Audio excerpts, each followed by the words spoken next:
And I got my brother from another mother, no other. Don't look like Danny Glover. Defy talk with me. And I got my brother from the same womb. And we was in the same room. The twin maker. The backbreaker. Yeah. What it do? As the room fill up, y'all be sure to hit that like button. Share this content. Let a friend or a neighbor know where to go. And they want to tune in to Cowboy Sports Talk and beyond. That's including the ice wall. Come on. Come on now. Come, my friend. Yup. Let them wait. Come, my friend. Yo, here we go. I'm trying to get this link out to my dog. Here we go. It'll be in the inbox, Defy. Yes, sir. Yes, sir. Clutch. What's Come up? on. Hey. Oh. My bad. You good? You good? You Gucci. 5, 4, 3, 2, yeah. What's up, Gilly Monsters? We here, baby. Yeah. Yes, indeed, man. How you feeling, though, twin? Feeling good, feeling great. Feeling great, feeling good. It's December, baby. It's the most wonderful time when it comes to this football situation. You know what I'm saying? Look, winter is here. You know what I'm saying? Winter's here. Okay, Winter's here. You know, it's okay because it's just what we do. They say we don't play good football in December, but man, this December we gonna make everybody remember. So anybody think that we gonna play some bad football? Shame. Shame. Hey, bro, remember how the song used to go? They say, look, in this Christmas, we say this December. It's time to get it on and popping, man. It's time to get it cracking, my guy. You know what I mean? This is when the dog days of winter has reached upon us. You're tired, fatigued. You've been traveling from the East Coast to the West Coast, from the West Coast back to the East Coast to the Midwest. You've been trying to do your best to make sure you keep your body there intact. You're trying to make sure your mentals are right. Even though you're a professional football player, you know, this time of year, everybody want to ask you, can I come over? Or what we doing for the holidays? And you trying to worry about getting in the playoffs. You see what I'm saying? Yeah. You're trying to worry about make sure you know that you're on you in your books, that you prepare for the next opponent and things of that nature. So we know what's going on right now. Those who are willing to prepare will be those that are not in despair. You see what I'm saying? Oh, okay, so, all right. Balls around this mug. Hey, I got my dog up in here, man. Defy talk, man. Talk to us, man. What's on your heart, fam? Well, in general, I'm just thinking about Bijan Robinson right now. It's become a serious draft crush already. That's all I have right now. That's good, man.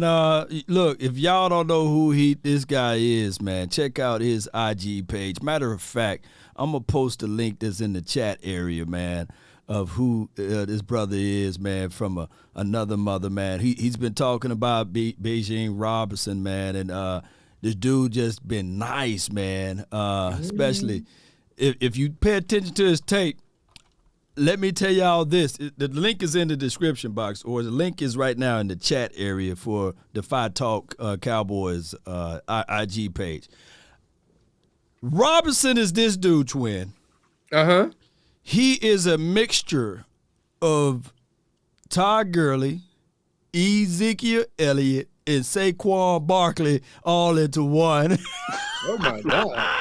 I'm for real. We just look up his tape. Now he's 6 foot. What are you making? No, his leg this big, fam. No, pause. Since you don't say no homo no more. Pause. His leg this big. I know. Yeah.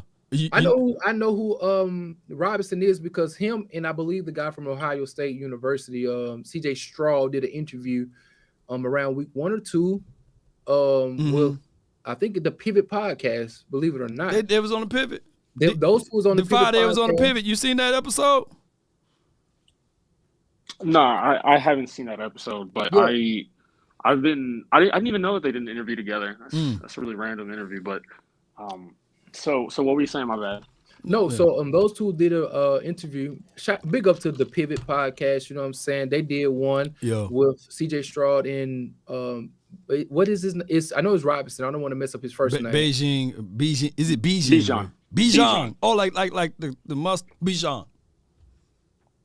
B. Robinson. Now we'll go to Texas, the running back, Bijan Robinson. They did an interview for about 45 to 50 minutes on there talking about young players coming in this wave, this era. Like they're the first generation of not only the portal, but also having the ability to get paid, through licensing for their name. Like, right. And so they just went on there and talked about how does it feel being one of those 5-star athletes in one of these big time Power 5 universities. And what are their experiences and how do you go through the rigmarole of having this type of financial gain at a young age, and how do other players look at you? What do you feel as one of the leaders of the team? How do you go about not having people saying, hey man, let me get some bread, and so on and so forth? And they do a wonderful interview, man, on these two young gentlemen that are part of the NCAA in this new regime that we see coming out when it comes to players getting paid for their name. Let me tell you this, man. Man, dog, we already knew that these players get paid under the table anyway. This is just now getting the pay cut, because now they probably get less money. That's why Cam Newton didn't go to Mississippi State, by the way, because they couldn't do this one right here, fam. They couldn't do this one. 21, can you do something for me? Can you hit a little rich flex for me? Then 21. Yeah, they couldn't rich flex for him, man. So that's why Hell State couldn't really secure Cam Newton back in the days. But from my guy Defy talking about Robinson, it would be a situation and scenario that the Cowboys may let Tony Pollard go and they keep Zeke, or it could be that they let Zeke go from some strange reason and scoop up Bijan Robinson, man. You know what I'm saying? It could be a situation, but I'm not painting that. I'm just saying that. You know what I mean? I've been thinking about Ezekiel Elliott and Tony Pollard a lot since the Packers game.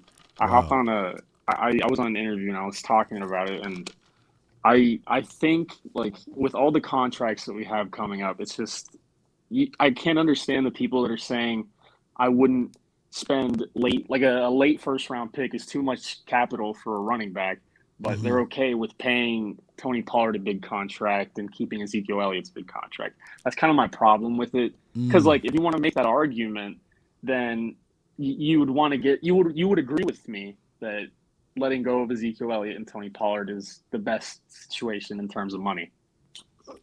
Far as money, okay. So you said let both of them hit the pay dirt, right? So it's just very because out of obviously money's always going to be tight with us since we have guys like Micah, Trayvon, CD. Dak is almost next, he's almost due for a contract in a few years. Right. Terrence Steele this year. It's too complicated for me to give that much to a running back. But if we're going to get rid of probably the best running back duo in the league, I would want to at least get somebody like Bijan Robinson, who I know is going to be a top 3 running back immediately. I mean, all of that stuff is plausible, man. We did a draft simulator last year. Me, Boss Cowboy, Big Game James, and the OC, and Breece Hall was there. And you seen what he did before he got hurt. And we were thinking about, because there was a situation where we drafted a offensive lineman, and then with the second round draft pick, how the simulator fell, whereas we had the opportunity to draft Breece Hall. And what we did was we drafted Breece Hall to see how that would have worked and looked. And things happened in the draft. What round was he drafted in, Twin? Or Breece Hall? Yeah, Breece Hall. What round? He was first or second? Breece Hall was a second round pick. He went to the Jets at 14 or something like that, around the teens, I think. Okay, so see, No. Actually, he went top 10 because Kenneth Walker went 11 or something like that. I can't remember exactly. Wow. So it's just how it goes, man. The draft every year, man. It's a strange lady, as Brian Broadus would say, man. And check this out.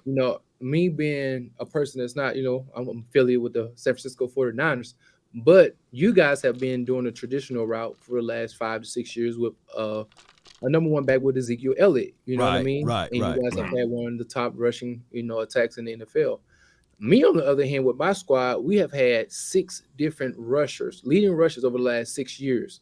Every year that Kyle Shanahan has been the head coach of San Francisco 49ers, we have had a different running back leading us in rushing yards per game. But everybody know that we do what? We run the ball.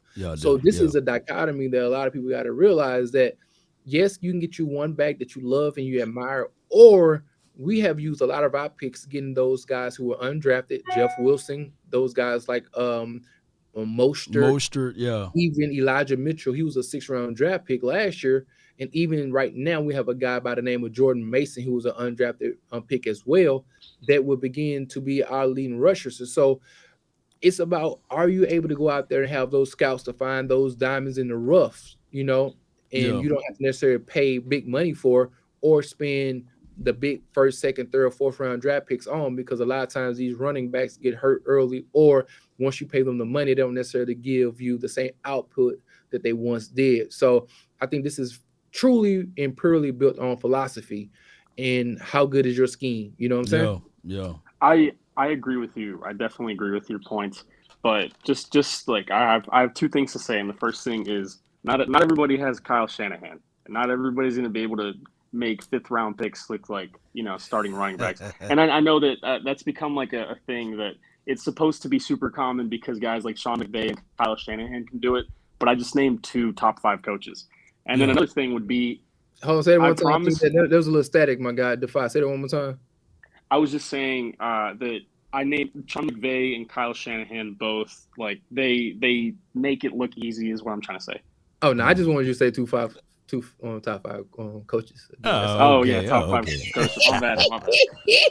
It's all good, man. No, but he is. I'm a big Kyle Shanahan guy. But for another thing, they have 2 more things actually. The other thing would be if Kyle Shanahan was like in the draft room and Bijan Robinson was available those last few years, do you not think he would have drafted him? Shoot. Most definitely. We have taken 2. And this is the issue with Kyle. Over the last 2 years, we have taken 2 running backs in the 3rd round. And neither of those running backs have gotten over 30 carries in their rookie year. But the guys that we have taken in the later rounds, as far as undrafted running backs, have been actually rushers who have had more attempts than the guys we've taken early on. And they've been more productive. So that's been the tricky situation that we've been going through. It's like, wow, those guys who are trying, like fringe players who are barely making the practice squad or even the team per se, are going out there and being more productive than those guys who already have the positions sold up because of their draft position. It gets to a point, though, where you're making really good points, but then you also look at what the 49ers are doing. And, I mean, they went out and traded for Christian McCaffrey for a reason. Like, he's been a game changer for you guys, Like, that also – it's nice to have a coach that can make, undrafted free agents look like starters. But the moment you give him a guy like Christian McCaffrey, it all becomes a whole lot easier, and everything looks even better than it already did. Yeah. I mean, I got no rebuttal to what you just said, and that's the truth over there. Nevertheless, it still goes down to this. They have a scheme, a philosophy, a system that works, whereas the Cowboys, on the other end, we are still trying to find our identity, and I think we did, by the way. These last 2 games, we rushed for 200 yards, and then Malik Davis, even if he came in mop-up time, he was still able to run hard, and I see that his skill set is transferable from Florida over to now, over to the Cowboys system. So I think that we're in the right direction, but I also look at it like this. If it somehow that the Cowboys do draft that kid, it's just more the merrier, because we do have a solid front 5. We do have solid tight ends. We do have a solid wide receiver core. So I think that all of that stuff can work its way out for the good if we do draft somebody of that nature. I mean, like you said, we finally found our identity. Like, obviously, it's fun to watch, like, like week 1 against Tampa Bay last year. It's fun to watch Dak, go out there, throw 50 times and go crazy, but that's not sustainable. Right. And running the football for 250 yards a game, I mean, that's what like if you go on the road in the playoffs and you're in Lambeau, I know the Packers aren't going to make the playoffs, but just an example. Right. And you're in Lambeau, you're going to want that in a cold situation when it's windy, etc. You're going to want to be able to run the football. But now, if you already have that identity and you add what I think is the best running back prospect since Saquon Barkley, then it's going to be even better, because then you add a blue chip prospect to an incredible run blocking offensive line and to one of the better rushing football teams in the league. I mean, it's just one of those situations where the rich gets richer. Man, hello. Who's your comp on him? Well, my pro comp for him would be what I see when I watch Bijan Robinson is Ezekiel Elliott in 2016. Oh, you see just the young Zeke. I was giving him, because the reason why Zeke was a hard runner. I didn't think that Zeke had that initial spin, like stop go speed like old boy got Robinson, and that's why I added Saquon Barkley mixed in with Todd Gurley. Todd Gurley, before he got injured and everything, was just nasty running the ball with it. Honestly, right? you could toss in like you said Todd Gurley, but I would say maybe Christian McCaffrey outside of the route running, because there's no running back that runs routes like Christian McCaffrey. Nobody. No. But yeah. I mean, nobody. I was thinking of someone. Maybe Kamara. Maybe Kamara. Yeah, maybe. Yeah. Look, he's shaking like.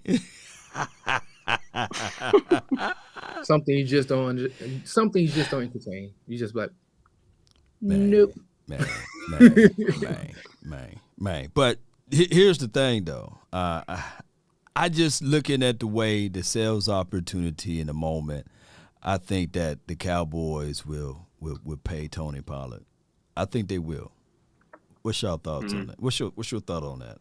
Defy. I've been a Tony Pollard guy for 2 years now. Like I love Tony Pollard. He's one of my favorite players at this point. But I just cannot. If we paid Tony Pollard, I wouldn't be able to like I'd be happy we'd have Tony Pollard again, but I wouldn't be able to be like positive about it, is what I'm trying to say. Like I wouldn't be able to enjoy it, because it's doing is giving money to the running back position. It's giving even more money to the running back position. Is what I was trying to say, and I hate that.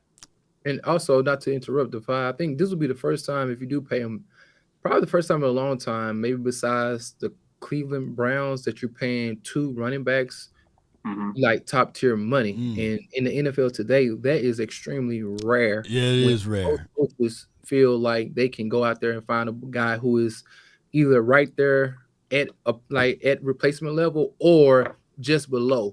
And with time, they can actually exceed or maybe be right around the person who they're trying to replace, and for a lot cheaper price tag. So, that's one of those situations you really have to think about. Like, am I really trying to pay upwards to, I don't know, Zeke's number or whatnot, but up to $20 million plus, or 18 to $22 million just for my backfield alone with Pollard and Zeke? And most people be like, that's a lot of money in the modern NFL as far as paying those type of position players that type of money. And it's not even like if you look at Ezekiel Elliott's contract, everybody is always like, oh, you can just push it. You can just restructure again. It's not that simple, because if you keep restructuring and restructuring and restructuring, there's going to be a year where you're paying Ezekiel Elliott $40 million. Like this year, we're paying him $23 million. Like that's what happens when you push it back and push it back. That's $23 million is incredible. Unless the only way they can come out on top of this, if you squeeze it for one more year, because I think that TV money come in the year 2024.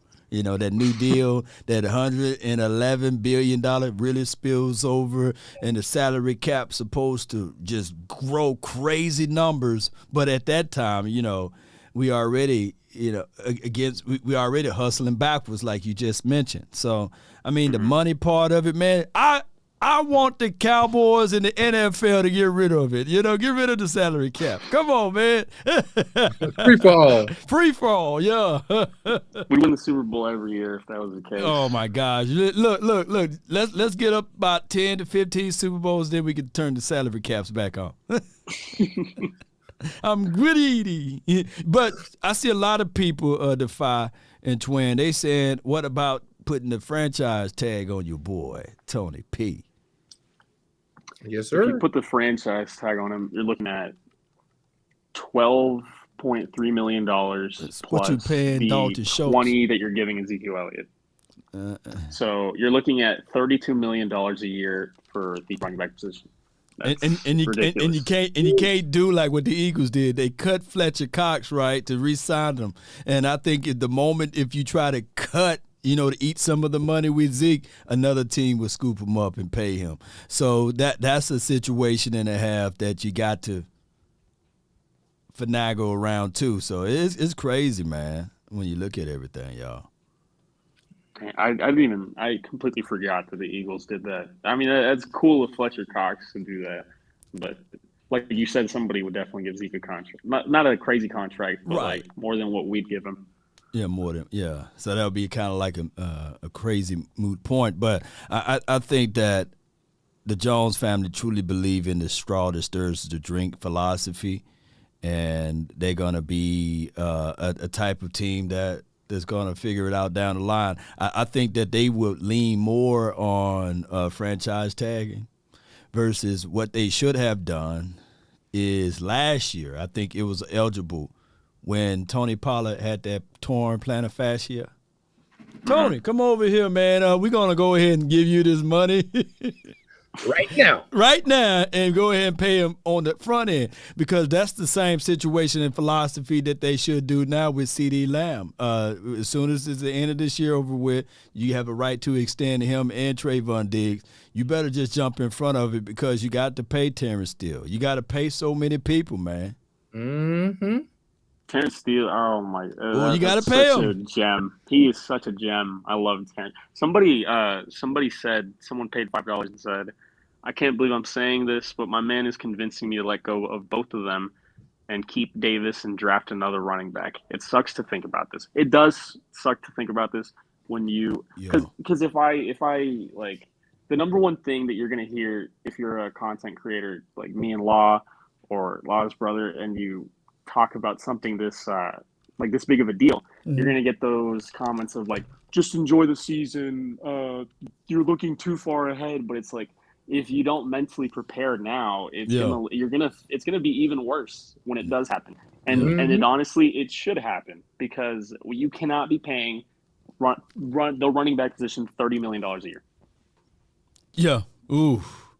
That's a starting quarterback salary in the modern NFL. And also with the team like Law, you was on here early today, and you made mention of your guy Will McClay, I believe that's his name, right? Right. A lot of people don't understand this is the problem when you have a person who's good at picking out wonderful players and personnel. Because eventually, if you pick a lot of wonderful or good players that know how to fit the scheme, you will be forced to pay them.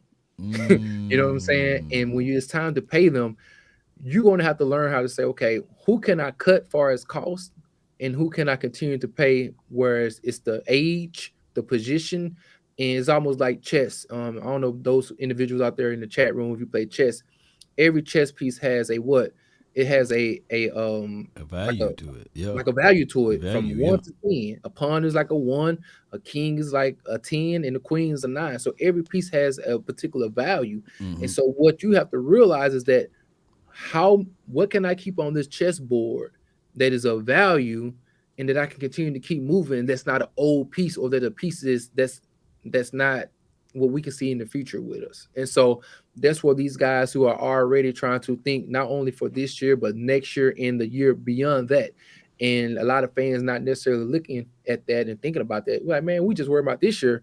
But those guys who are out there got the books, who write these checks, bro, they're thinking 3 or 4 years ahead of time. You know what I'm saying? CeeDee Lamb contract, honestly, is already written up. It should be. Yeah. The contract is already written up. Right. I mean, it has the ability to be edited, but for the most part of it, all the legal jargon and the money is pretty much already right there. That's what they paid them guys a lot of bucks for, to have these things already set out. Man, the fire, man. My brother putting some fire in there. Here's the only thing that I believe that my Cowboys or our beloved Cowboys are not doing is willing and dealing. Like, they're supposed to be. We held on to Jordan Lewis. Jordan Lewis 2 years too long, right? Anthony Brown 2 years too long. I think that the reason why you get into these log jams is because we don't will and deal. We don't leverage the player with another guy to squeeze in, because now we are at this point that we got to pay Donovan Wilson next year. I don't want to see Donovan Wilson go because of he playing so well. You know what I'm saying? The hit man coming in, flying, making all types of people turning their heads before he hit, because that's what he do. So this is why we are here where we at, because we just don't will and deal. We do all of the evaluation well. We just don't will and deal well. Lark, I have a point towards that, and I'll be right back. I just have to, because every time I try to make an Instagram post, it kicks me out. So I'm just gonna do that and let everyone know that I'm live with you guys. Okay. And then I'll come back real quick. All right, go ahead, do your thing, man. Well, look, why my boy Defy do that? The one and only. I'm gonna take this little moment. The beautiful lady Sadiq came through today. I need y'all in the chat to give the wonderful. I need some S in the C's in the chat. That's what Sadiq Charles. You know what I'm saying? Put the S in the C's. SC. The wonderful lady sent a wonderful care package today to your boy Twin. Y'all know what's going on today. I hope it's a Cowboys a jacket or something. You know what I'm saying? Never. So look, I got this wonderful bubble wrap.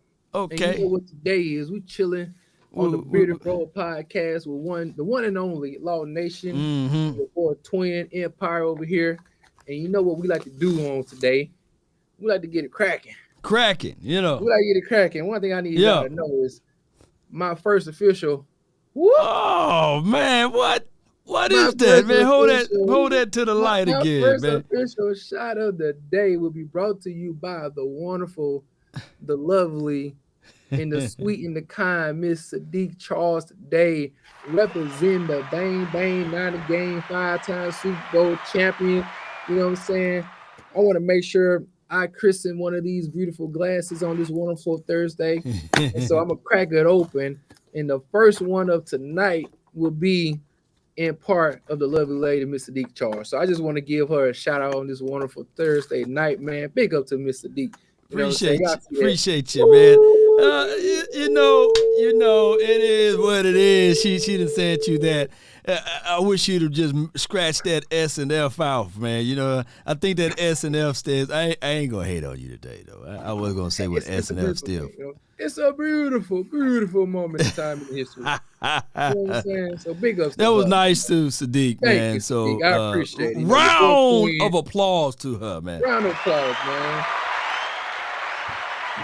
Thank you very yes, much. indeed. We will tell the five, man, go ahead and bring out them shot glasses, man. Well, I'm finna go ahead. I'm gonna go ahead and do my entry one. Oh, okay. I got this. Go ahead. I got this beautiful. You know what I'm saying? I catch up with you, man. That's okay. You can catch up with me, but look, I don't use condiments, but go ahead and catch up with me. Oh, what the? The five, man, you said you had a point, man. Go ahead and bring that one. Yeah. I was gonna. You were talking about Donovan Wilson. Right, Dono. An underrated aspect that nobody's talked about is Jabril Cox. And I know we're talking about safeties, but I saw somewhere from Patrick Walker that the reason Jabril Cox hasn't gotten snaps is because they don't see him as a traditional linebacker. So they want to use him as like how you would use Jaron Kearse. Right. So whenever Jaron Kearse's contract is up in like 2 years, we could see Donovan Wilson and Jabril Cox out there being like subbed in at linebacker and stuff like that. The speed of Jabril Cox is crazy.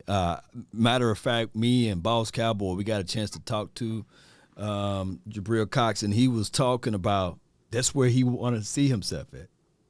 he see himself at that J-Rock spot, and I was like, J-Rock is the type of dude that's not going to give up his spot, right? And then Donovan Wilson, he was playing so crazy good in a good way, and they got another guy that's in the mold of J-Rock too, and his name is Izzy. So it's Izzy McCollum. So it's one of those things where it's a log jam. It's a good problem for us to have, by the way. But I just see the physicality, the big, the girth, and all of the other stuff with Jabril Cox down the line. He will fit that role just perfectly, man. Next season, I think next season you'll see more of him if injuries don't occur. Doesn't J-Ron? We gave him 2 years, I think. 2-year contract. 31. He'll be like 31 whenever he's gone. Wow, I didn't know he's that long in the tooth. Oh yeah, he was 29 when we extended him. I think he's 30 now. I'm not sure. Okay. Oh, since the twin, you already gobbled yours down. Hold on, man. Let me get this. I've been waiting. He been waiting. Look, Defy. He waiting on me, man. Hey, man, you over here, you over here, procrastinating a little bit. You know what I'm saying? But I'm gonna let you get it out. This is what happened last week. Defy. He whooped my butt on the Pick'em channel, and somebody sent me a Black Label Hennessy, and it took me out for 3 days. Literally 3 days, man. I had to rise on the third day. So I'm gonna open up this one right here. This is from Coach AJ, who sent me this, and this is supposed to be a whole lot smoother, man. And this is that VSOP, you know what I mean? So what I'm gonna do is, in honor of the spirit of Sadiq sending you that information. Yes. All right. I bet you Defy like, man, these boys some alcoholics over here, man. But nah. Okay, good. Good. Before you continue, I was just gonna say, somebody. So I made the post, and somebody came in, and I think he missed the first part of the show. He asked if you want Bijan, and I'm curious because you didn't directly answer if you wanted Bijan. So. Ooh. Let me tell y'all something. If the Cowboys somehow fall upon Bijan, Robinson, it would be a situation whereas we won't miss a beat.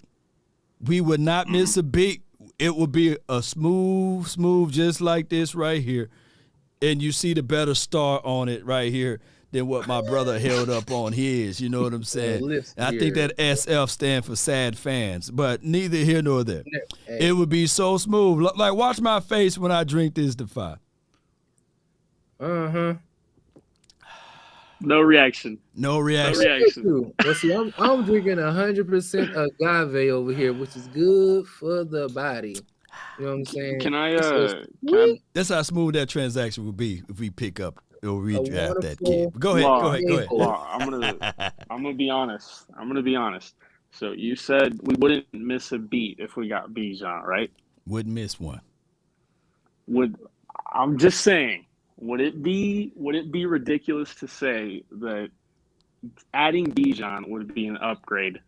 Is that ridiculous to say? Oh, wait a minute. I think it's an upgrade. Now, hold on. Now, see what happened was, I would love to say that, but I just think that the football gods will frown upon me because y'all know I've been saying the path of the righteous man is beset on all sides by the iniquities of the selfish and the tyranny of evil men. You know what I'm saying? That's Ezekiel Elijah Elliott been that dude, man. In 2016, I said today on my live show that I like this version of Ezekiel Elliott better than any version of Ezekiel Elliott outside of 2016. Meaning that he's that block guy, he's that guy that can feel inside. He got some good understanding of where he should plant his foot and get upfield, take the necessary yards to get out of bounds. He's not fumbling the ball. I have to watch more and more tape of Robinson before I can declare that because I don't know. Do he fumble the ball? Can he run in between the splits? Can he take on a safety that's coming downhill? I just don't know that yet. You know what I'm saying? I know he's doing it on a collegiate level, but I haven't seen him on the NFL level, so I'm not finna say that. It's too soon. Bijan, you know me, Laura. I tend to be bold with some of these draft takes that I make. Okay. And I think Bijan is that guy that I'm gonna be bold with. Last year, it was about Karlaftis. I said Karlaftis' floor was DeMarcus Lawrence as a run defender. And I think Karlaftis has had a great year. I love Karlaftis coming out. Yeah. And I think everybody knows that I was on the Micah train, so I don't really got to go too much into that. But for Bijan, he's just if running backs like if Ezekiel Elliott and Saquon Barkley didn't exist, and Todd Gurley, I guess, then you'd have guys. You could call Bijan a generational talent, but I don't like saying generational talent loosely because I think a guy like Micah Parsons, that's a generational talent. We've never seen anything like him. Yeah. But Bijan, every 5-6 years, every 4 around that range, we get that one running back where we're like, holy shit, this guy's gonna be incredible immediately, and he is. But sometimes they end up like Todd Gurley, sometimes they end up like Ezekiel Elliott, Saquon, etc. You get what I'm saying? Right. I feel exactly so. What you're I think he's a blue chip, and I think that the Cowboys. You said they wouldn't lose a beat, but I think they would be better. Yeah. I mean, let me ask you this though, Defy. In the last 3 years, who's been the better running back? Not just on paper, but just a better running back. Tony Pollard or Saquon Barkley in the last 3 years? It's see how hard it's Tony it is? Pollard. It's Tony Pollard. Tony Pollard. And where was Saquon like coming out? He was hurt. He can't. Availability. Here's the thing. If he hurt, then yes, easily Tony Parker would be the better. But come on now, barring injuries, hold on, I'm gonna ask y'all this question. Don't go there now, twin. Breaking news. No. I got it for you. Hold on. Here you go.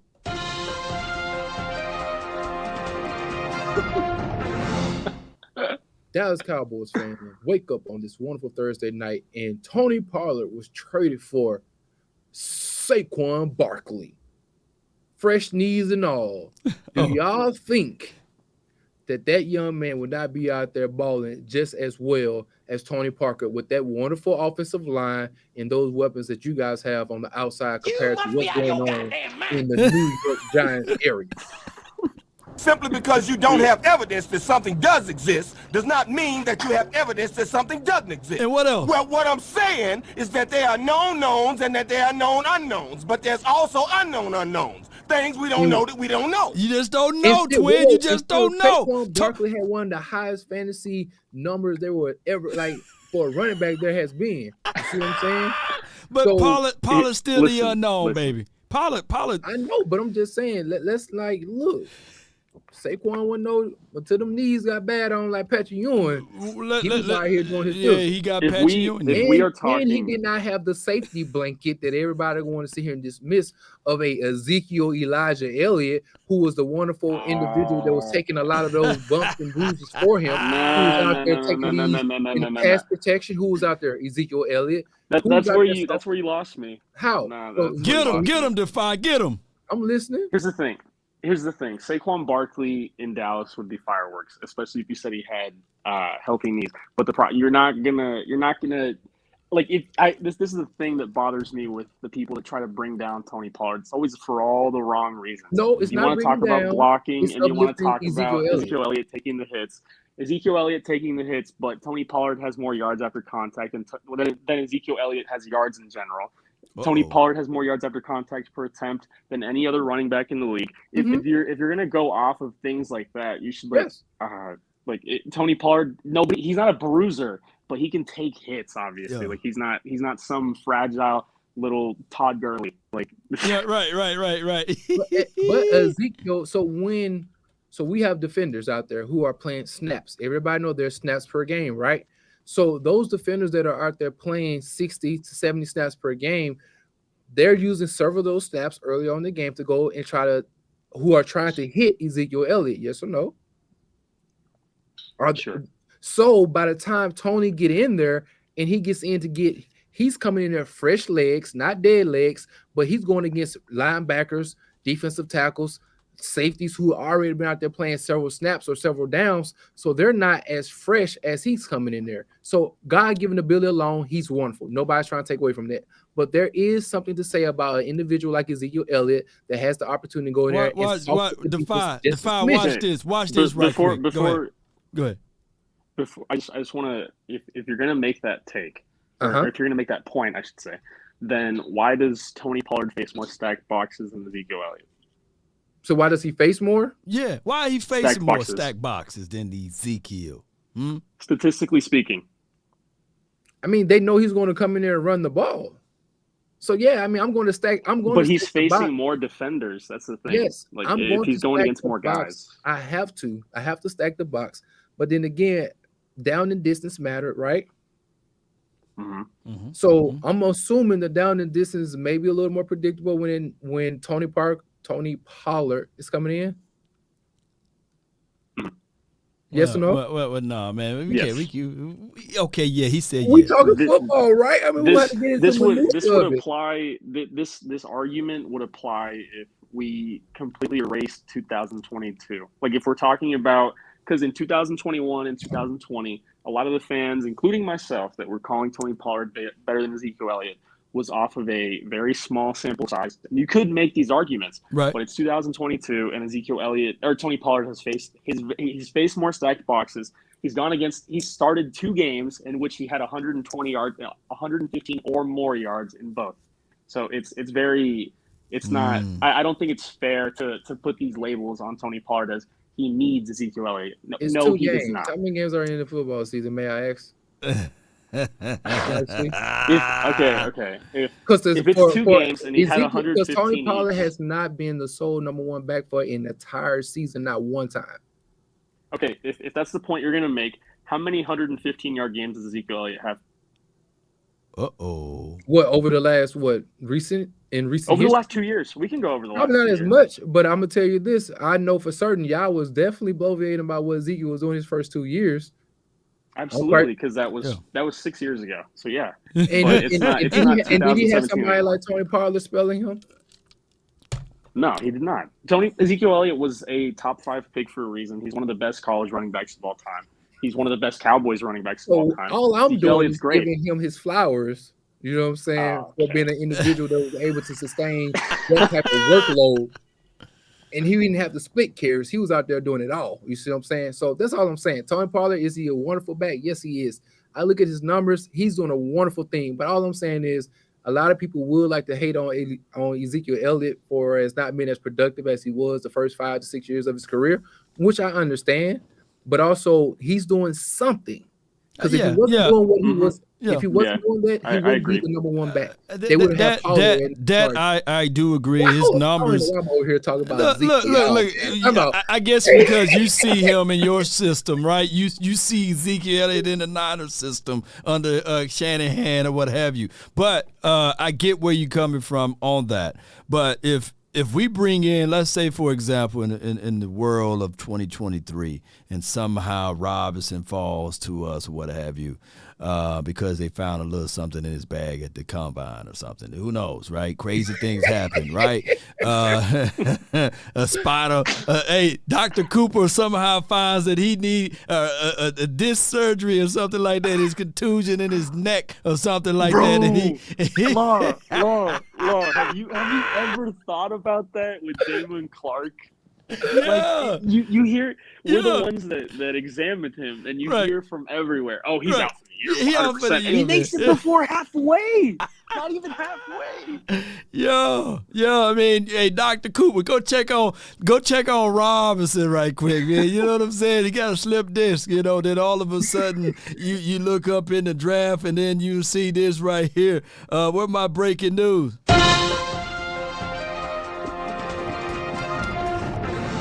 In the third round, the Cowboys draft Robinson. You know what I'm saying? They're going to take a chance on him. It's something dealing with his disc in his back or his neck. And then all of a sudden, in this weird world, right, like what he's saying, I can imagine Robinson and Tony Pollard in the backfield at the same time and them making the hard choices of getting rid of Ezekiel Elliott. I can see that. I mean, I don't think everybody will be mad. It'll be a few people mad and angry until that man start running 100 yards left and right, right? Okay.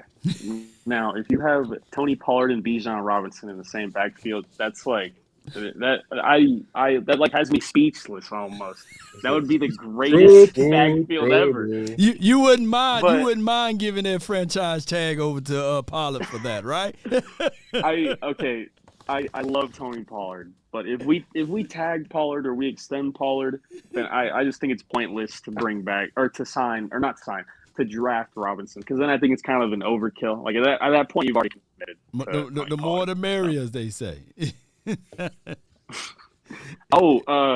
Twin. Somebody said, would you start AJ Dillon over Aaron Jones? AJ Dillon over Aaron Jones? Who they playing against? No, I'm saying in general. Like if you were the head coach of the Packers.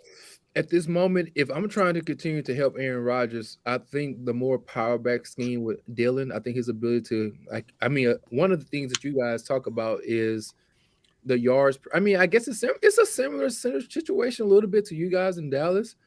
Dillon is the power back. He's just not as explosive as Pollard. He doesn't catch the ball out of the backfield. But if that's not what you're kind of needing for your offense, just far as pure nastiness and the physicality that Dillon plays with, I'll bring him in and let him start off and reverse their roles, because I think they need more of a nasty mentality to kind of help the Packers in general, because they don't have the same type of identity that you guys have, and even my team has, when it comes to just the mentality of like, we're finna go in here and hurt you guys in the trenches. But I think Dillon brings that. I mean, come on, have you looked at his quads? I mean, they call him Quadzilla for a reason. I love AJ Dillon. I respect that take, because you're consistent with what you've been saying. So I have no problem with that whatsoever. I mean, he's very consistent with that. Yeah, that's cool. That's cool. Would you take Pollard over CMC? Twin.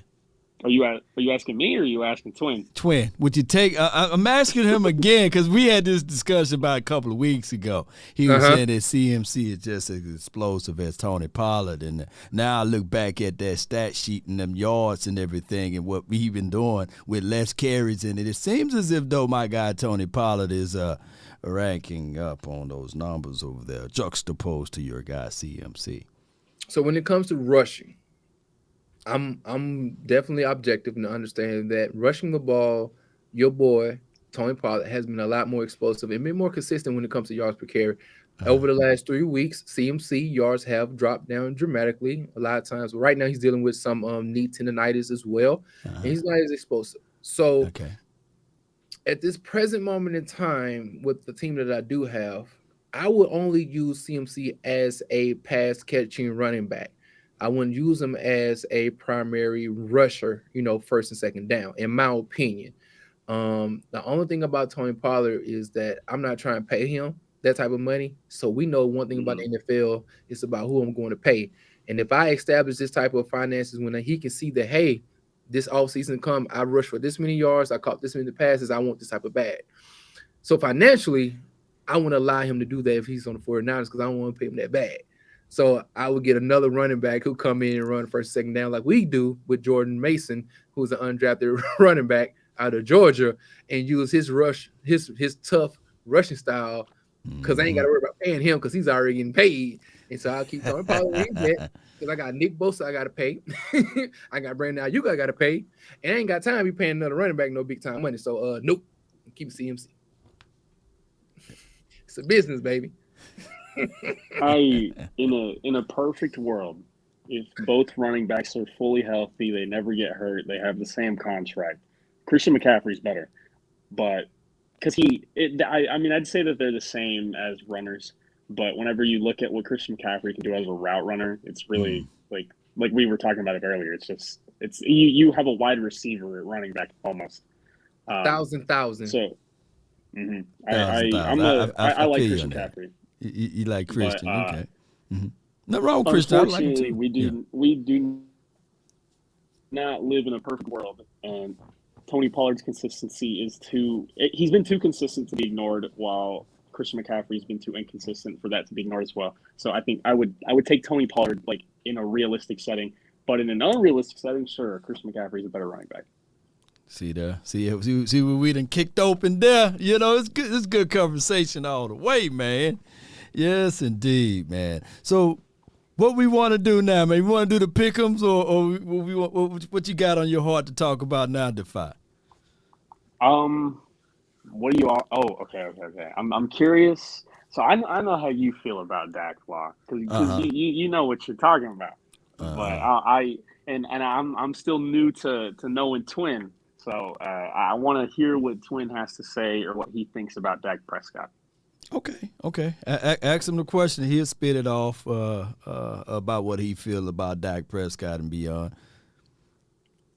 Twin, I'm curious what you think about Dak Prescott as a quarterback, and how would you feel if Dak Prescott was the quarterback of the 49ers?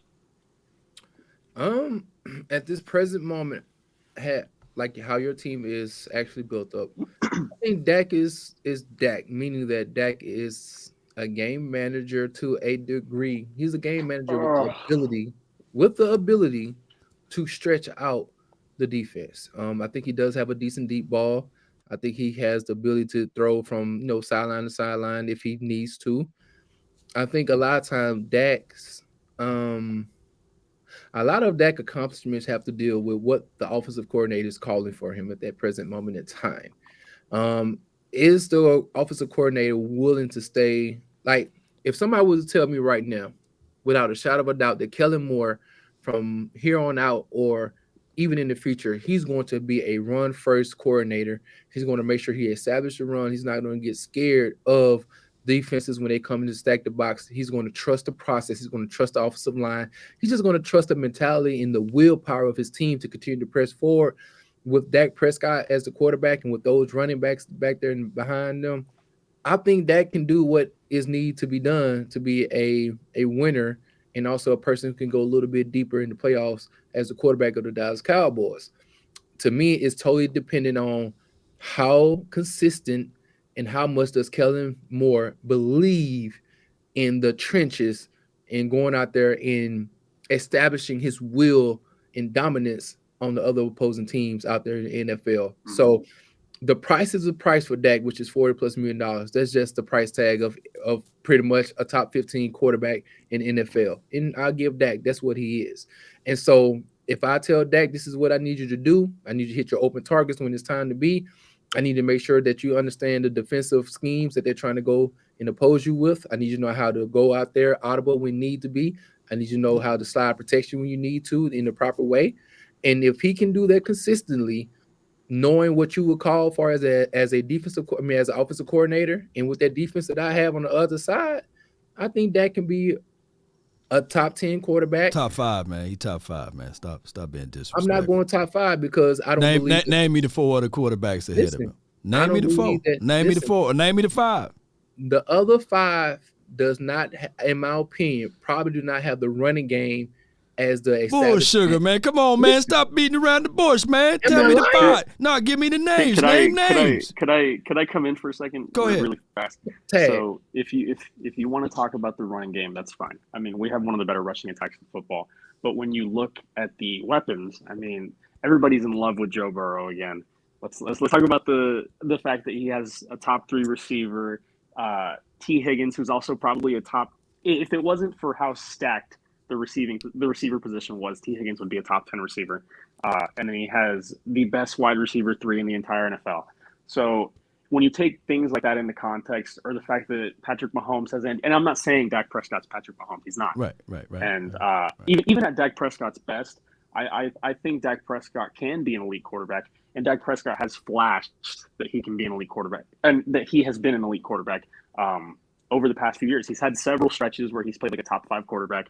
I mean, last year before he got injured, he was playing like a top 3 quarterback. It's just about consistency with him. Because when I watched him against the Colts, everybody's looking at the stats and they're like, okay, that rollout play was beautiful to Michael Gallup. Mm-hmm. But that game manager thing you said, that was like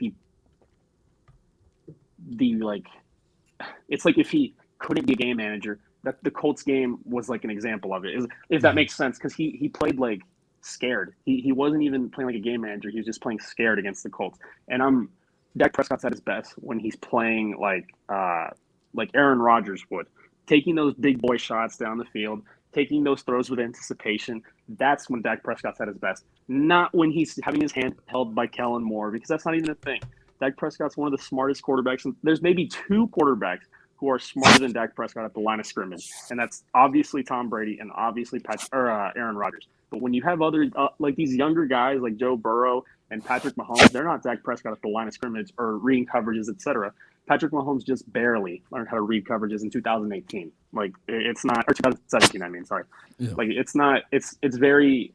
I just find it unfair to put a ceiling on a quarterback like Dak, especially after everything that he's done, and be like, oh, if he could be a game manager, he can be, the Cowboys can do this or that. Like, if the Cowboys need Dak to go out there, throw 50 passes and win a football game, he can do that. Like, he's not just Jimmy Garoppolo. No offense. I don't know how you feel about Jimmy Garoppolo. None.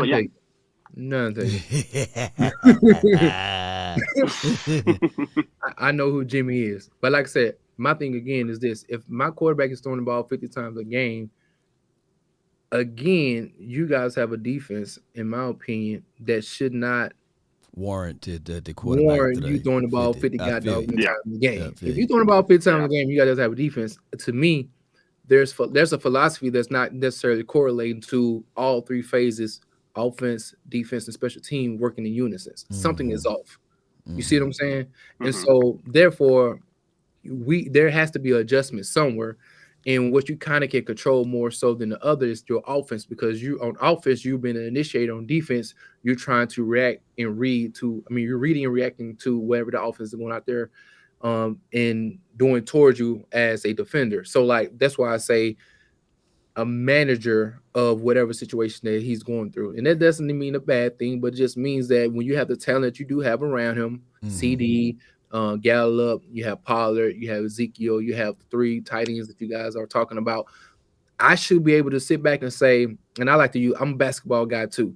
It's like, hey, if I got Steph Curry, I don't need him shooting 30 times a game when I got a Klay Thompson, a Kevin Durant, and Andrew Wiggins or somebody of that nature. I should be able to distribute these other shot attempts to these other players, because I'm going to utilize the gravity that a Steph Curry brings to my ability to sit here and say, you guys are going to get a lot of easy shots. You guys are going to get a lot of easier opportunities. And so therefore you shouldn't have to take on this big workload. It shouldn't be your portion. I feel exactly what you're saying, the distribution part of it, right? Like, I agree. Yeah. When you go back to the 90s, I hate to use this, but that's just how it was.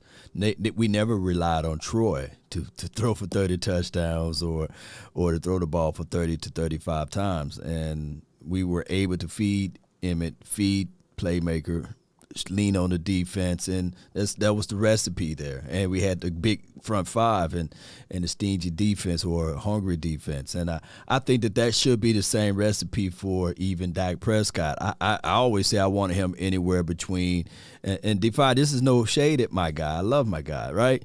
24 to 27 attempts throwing, and then making sure that all hell and high water, we get 30 rushing attempts, especially with the 2 backs that we got. I think I was misunderstood because I'm not saying that Dak Prescott should throw 50 passes a game. I'm saying that if we were in a situation where the run game isn't working and we're playing an elite defense, whatever the case may be, and Dak Prescott needed to throw 50 times, he could do that. He could. Because game managers, strictly game managers who, or quote unquote, just game managers can't do that. Game managers can manage a game if the run game is working, if the receivers are catching passes. We've seen Dak Prescott throw 500 yards with nothing going, not 500 yards exactly, obviously, but we've seen him throw 450 yards with nothing going his way against an elite defense and no run game, like against Tampa Bay in Week 1 last year. We had a solid run game against the Patriots in last year when we played them, and Dak played probably the best game of his career. In that fourth quarter, when we played the Raiders on Thanksgiving last year, he was playing like what I was talking about earlier. He was playing scared until that fourth quarter when he finally started making those ballsy throws. Then he caught fire and he looked amazing. Yeah. But by then it was too little too late, et cetera, et cetera.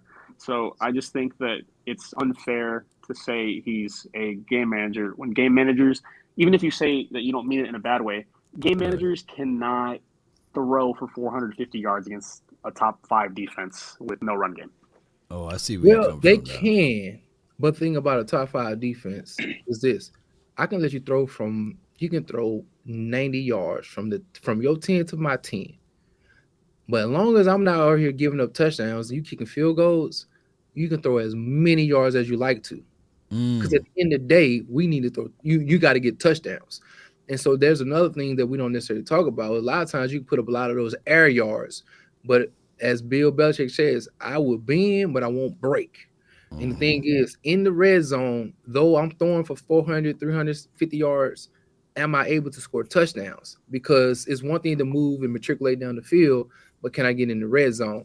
And I'm not sure that consistently, if he's throwing the ball 50 times a game, that they can go out there and score touchdowns against a top 5 defense. You know what I'm saying? If you play a top 5 defense 3 times out of a year, are you able to do that 3 times in all 3 of those games? That's when I would be a little more uncertain, because I'm like, you stretching him. You know what I'm saying? Because that's a lot of responsibility put upon the shoulders of Dak Prescott, in my opinion. I feel like that's a lot of responsibility put on any quarterback's shoulders. Right. But we've seen Dak Prescott do it, like against the Buccaneers in Week 1 last year. That's the best. I think that's I mentioned the Patriots game, but I take it back. I think that game was the best of Dak Prescott's career. I mean, in fourth quarter, he got us the lead. He threw 3 touchdowns. He threw 1 interception that was a perfect pass to CeeDee Lamb. I mean, he was making some ballsy throws all game after he hadn't been practicing for weeks. I mean, that was one of the gutsiest performances I've ever seen from any player. And I just don't understand how people can watch that and see game manager. It's not a game manager. That's a guy who, when he's consistent, can be an elite quarterback. But he's very inconsistent sometimes, and that's what kills Dak. Yeah. And I get all what you guys are saying with that point, but yeah, we've seen Dak Prescott do it before and win a game. 455 yards in 2018 against the Eagles. You guys remember that game? And that was a game whereas, Amari Cooper was just now entering in, and we had to utilize him on some plays there. So I get what people say, but the quarterback position for the Cowboys will always be scrutinized until he lift up that Lombardi Trophy. Facts. I know the issue. Yeah. Because you liken that to Steve Young. He was always living in the shadows of Joe Montana until he actually won his Super Bowl on his own. Then they showed the image of snatching the monkey off his back. That's how I see the inverse part of Dak Prescott. Like, he will forever be known for, can he win games in the next level, playoff time, and can he win multiple playoff games? And then I love to get on the argument of, hey, can he win another Super Bowl? Because that's what it was for Troy. Like, yeah, he won a Super Bowl, man. Can he win another one? Then he won another one. Can he win another one? Then he won another one. So it was like, but he still ain't this and that. But we got 3 Super Bowls, so hush, he still ain't better than Jim Kelly. So we got 3, John Elway and all of those boys back in those days. So, and it took John Elway forever. He had to really get defense and a good running back in order for them to win. So, amen. Yes, indeed. I agree with everything. Yes, indeed. Defy, what else you got, man? Hey, y'all check out my guy Defy Talk, man. I got me here Instagram. Talking to all these Cowboys over here. Yes, indeed, man.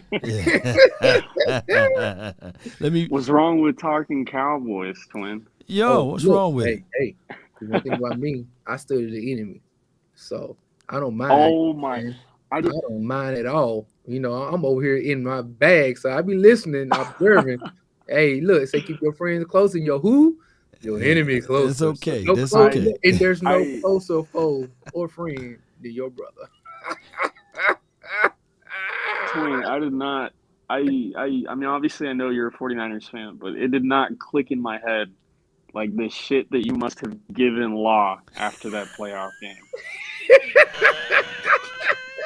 I didn't even think about it. Defy. Listen, if you go into Law Nation archives, he was doing the call-in show, I think it was like a Tuesday or Wednesday. It was leading up to the game. And I literally called my brother.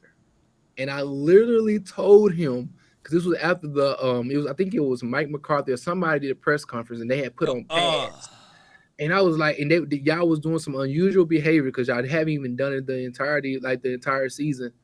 And I called my brother and I just went on there and just told him what you guys was doing, the mentality that you guys had, and why my team would go forth to be the victor because of just some of the things that you guys were leaking out of Arlington, Texas. You know what I'm saying?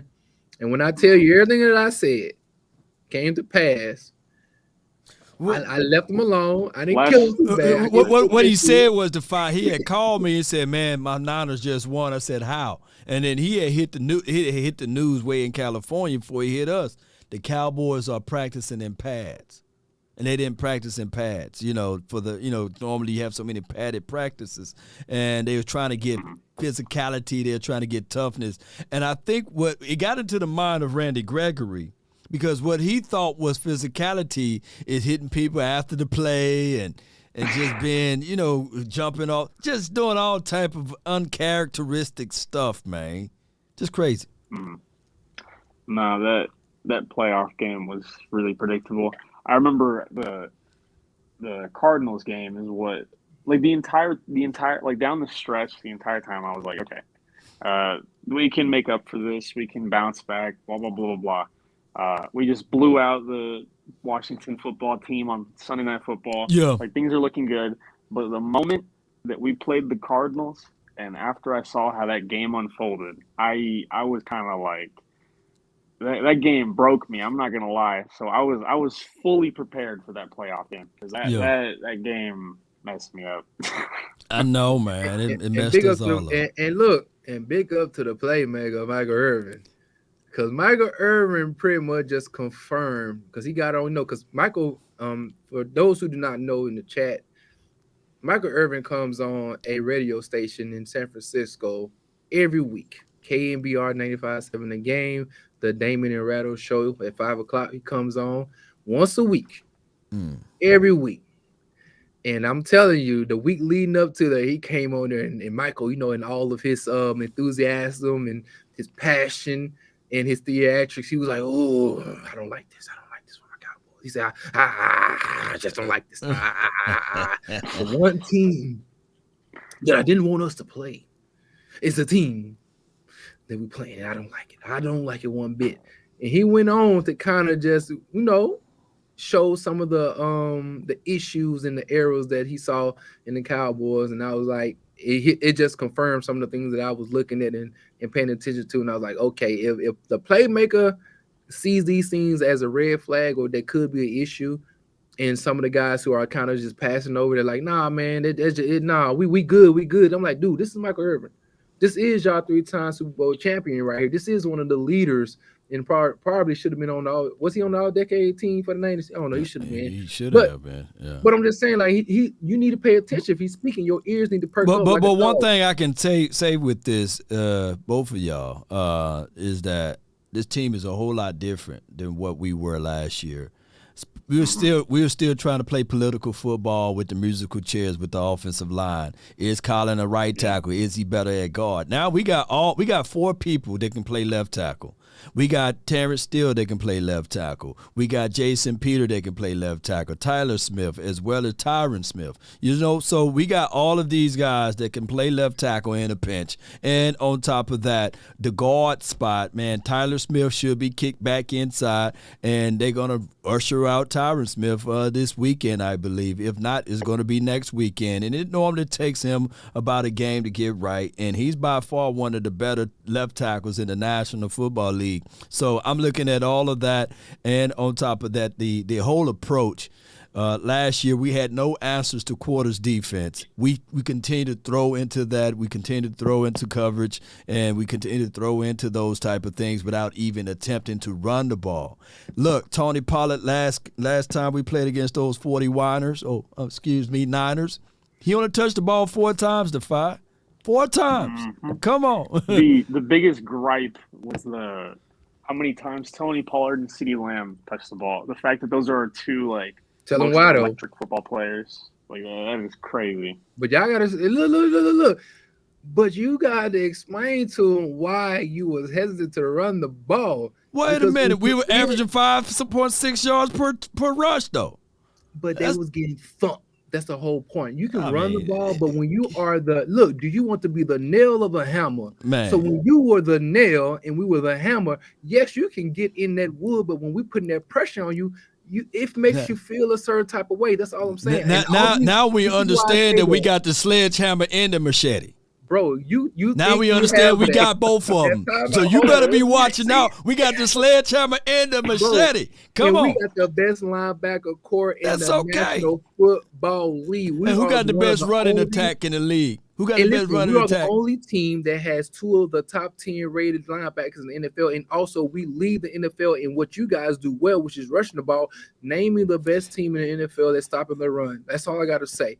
And when you talk about you bringing these big, chunky, hog maw eating individuals into the offensive line, we got some guys who aren't 6'3" or 6'2". We got some guys like Eric Armstead, who y'all probably still having dreams about, who is 6'7", 300 pounds as a D tackle that was bringing that pressure. You see what I'm saying? And so all I'm saying is this: we got some guys that are able to play at a high level who maybe be right there with you all, where on other teams y'all will overly have the physical capabilities to overpower these individuals.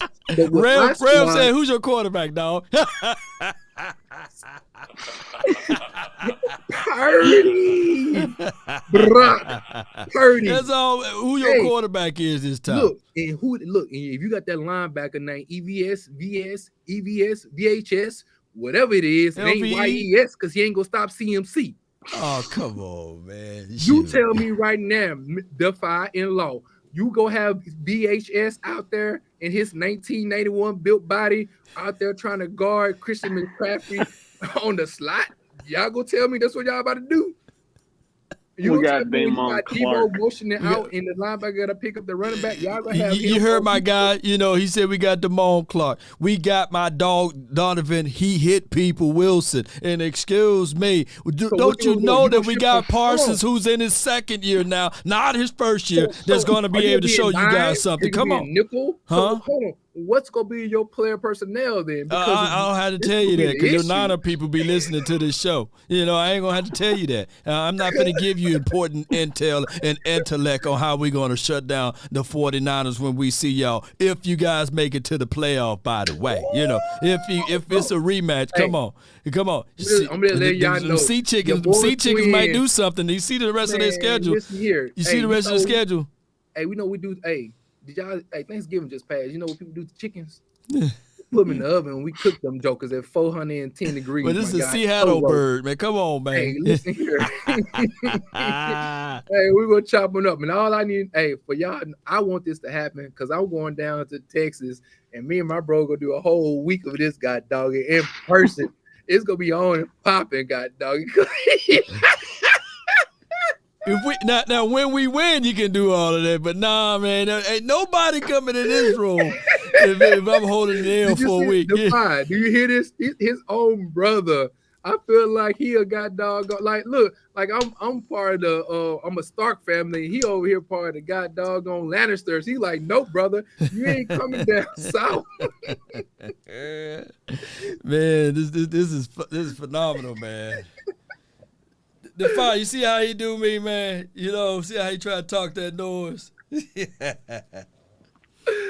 Oh, man.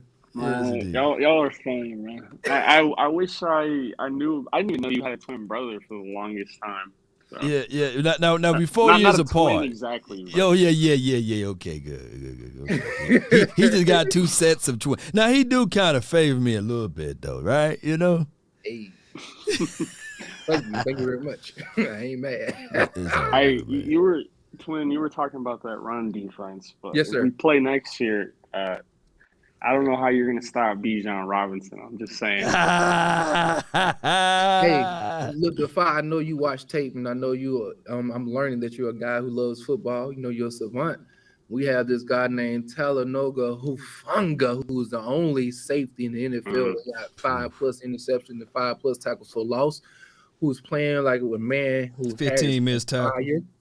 Hey, listen, 15 missed tackles, but you gotta tell me them plays that he did to go out there and flip the entirety of the game. See how I messed him up to 5? He was a 5 interception, 9 out of 15 missed tackles. Tony Pollard gonna have that man. Tony Pollard gonna have that man hitting the air. You know what I'm saying? Look, is your boy, hey, look, just like I ain't talking about CD Lambs and he got them little droppies. 4 drops. 4 drops. How many Debo got? Let me pull up Debo right now. Let me pull up how many Debo drops got been dropped. Is he healthy? Is he back playing? Hey, every player. Cause look, and make sure you pull up that film from that game in the playoff with your boys. Oh man, hey, that's last year. Why you talking about last year stuff? We talking about this year. Michael Parsons left the game because Debo was out there going insane. You know what I'm saying? He had Diggs calling out Diggs. He needed some help. Debo got 5 drops and only 49 receptions. Look, 5 drops already. Can't catch Cole. I mean, he can't catch COVID right now. Bland want to tackle Debo? Do Diggs want to tackle Debo? Blair would love to tackle Debo. Blair would love to tackle him. Put on the tape. Hey, let's go back and put on that tape for last year playoff game. That last year, why you talking about last year stuff? Bland wasn't there. Bland wasn't there. What about Diggs? Was Diggs there? Yeah, I mean, come on. Y'all didn't throw it his way. But y'all did. Y'all did one play. We had a third down and 9. That last year, man. Why you talking about last year, man? 2022. You know, Brittany Griner, she ain't in prison no more, man. We ain't talking about last year stuff, man. We had a 3rd and 9, and we ran the ball with Debo Samuels, and he sat there and got the first down on you guys. He ran through 2 of them. You know what I'm saying? He got up and said, "No." He did not get that first down. He didn't get it because remember you had to go for that quarterback sneak, and then did we get it? Trent Williams false start right after. We didn't get it. No, get him. Get him to 5. Get him to 5. I mean, y'all had the aficionados in the bag, man. 14 penalties, and it went down to the 14 seconds of the clock. Your boy DeMarcus Law was out here being too greedy, too hands-on. You know what I'm saying? That was the other guy. You know, Randy. Every day. That was Randy Gregory, man. He went to Cali. Look, he had some of that Cali blood, and he didn't know how to act. Shout out to good old Randy, man. Sure. Yeah, Brandon Ayuk out there doing Allen Iverson crossover on Diggs. Thank God y'all lucky we have a quarterback. Speaking of Randy Gregory, I feel like there's a lot of people that are like making these quirky takes about how the front office deserves a lot of respect for getting lucky that Randy Gregory backed out of the deal. Like, what respect do they get for that? And I mean, the clause isn't in the contract. Yeah, that made no sense, but it was a blessing in disguise, anyways. Yeah, because DA doing his thing, man. But I still want to see more tick out of Sam Williams, though. Just give him more time out there. Slam Williams. He got less snaps last week. I was kind of surprised. Yeah. Y'all gonna need him. If you go play against us, you're gonna need some speed on that defense. Man. Let me tell you what he run 4-4. Hey, you can't. Last time I checked the file, you can't run 4-4 on the sidelines. That's a no. You gotta be in the game, my guy. That's a good one. Yeah. Man, but we got speed on this defense, and what I seen, what this team did from a aspect of bringing in some new talent, and it's brought more speed inside. So don't sleep on Hankins, twin. You might not know him, but he's a big boy down inside. I to the opportunity to see these guys, man. I just want y'all to handle business. I want my team to handle business. And like I say, I would love to meet you guys in the NFC Championship game for certain. That's all I gotta say. Man, I don't like when I play y'all, man. So any other team but them this time around. I already know what before we went live, you said you would like to see the Niners again, right? Mm-hmm. I really do. I want to see if the Cowboys are, because they talk a lot about how like that shit like left a bad taste in their mouth.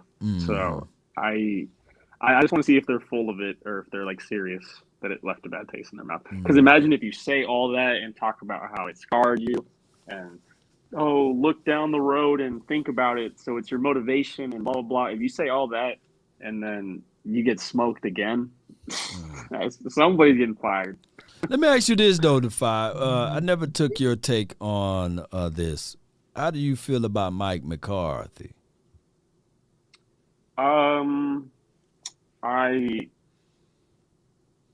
He's like the most.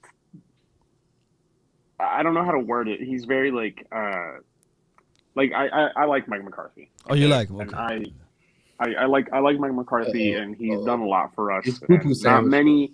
Hey, twin. You know how when it's a long question, like how do you feel about Beyonce? She fine, but how do you feel about Ashaniqua?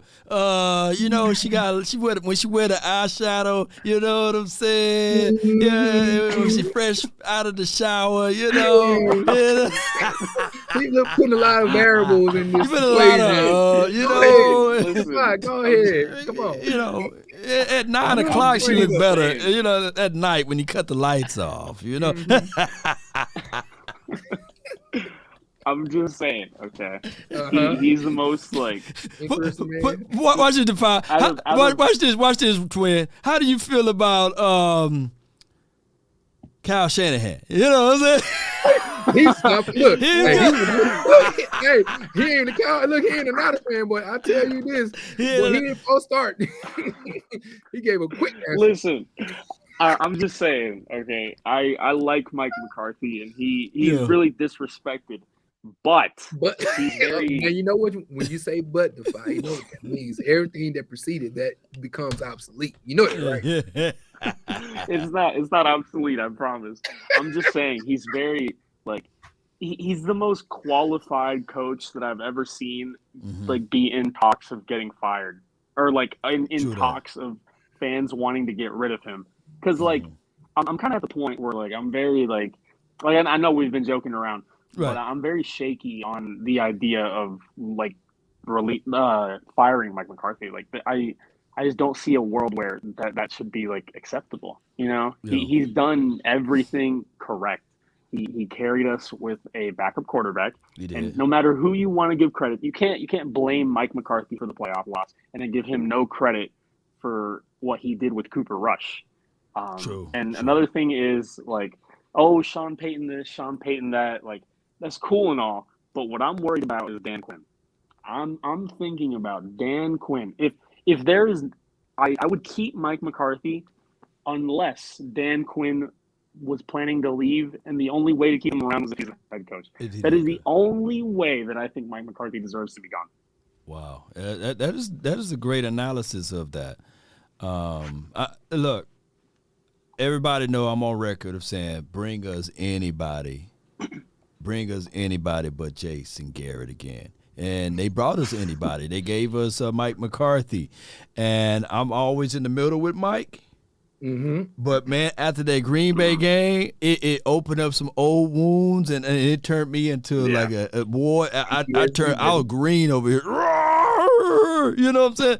I lost it, man, because it opened up the mindset of, what if this is the guy when the lights are the biggest and the brightest? But since that game, he's been doing a hell of a job, man, of steering the ship right and earning back my faith with this dude. So, but I've still got him on the reservation list, and I just got to see. He got to prove it to me and win multiple coach up multiple playoff games. But like you said, I can't put it all on him. But he's the damn leader in charge of everything, man. When the light bill come in, it goes to him. It don't go to Kellen Moore. It don't go to Dan Quinn. He's the head coach in charge. So I need for him to move his weight around. I don't like the fact that, and I'm not talking bad about Big Mike, but I just didn't like the fact that he said, man, my team was nervous. Bull sugar, you the dude that controlled the team. I would have went to the grave with that, man, if I said my people were nervous. But I feel him, though. Hey. You Defy. Y'all seen The Revenant, have you? The Revenant? When Leonardo DiCaprio saw that bear, you think he was nervous? You saw what happened, right? we got somebody by the name of Nicky Bosa. And when Mike McCarthy saw Nicky Bosa, number 97, he was like, oh God, he looked like Incredible Hulk in a doggone football jersey. Lord, what we gonna do? What we gonna do?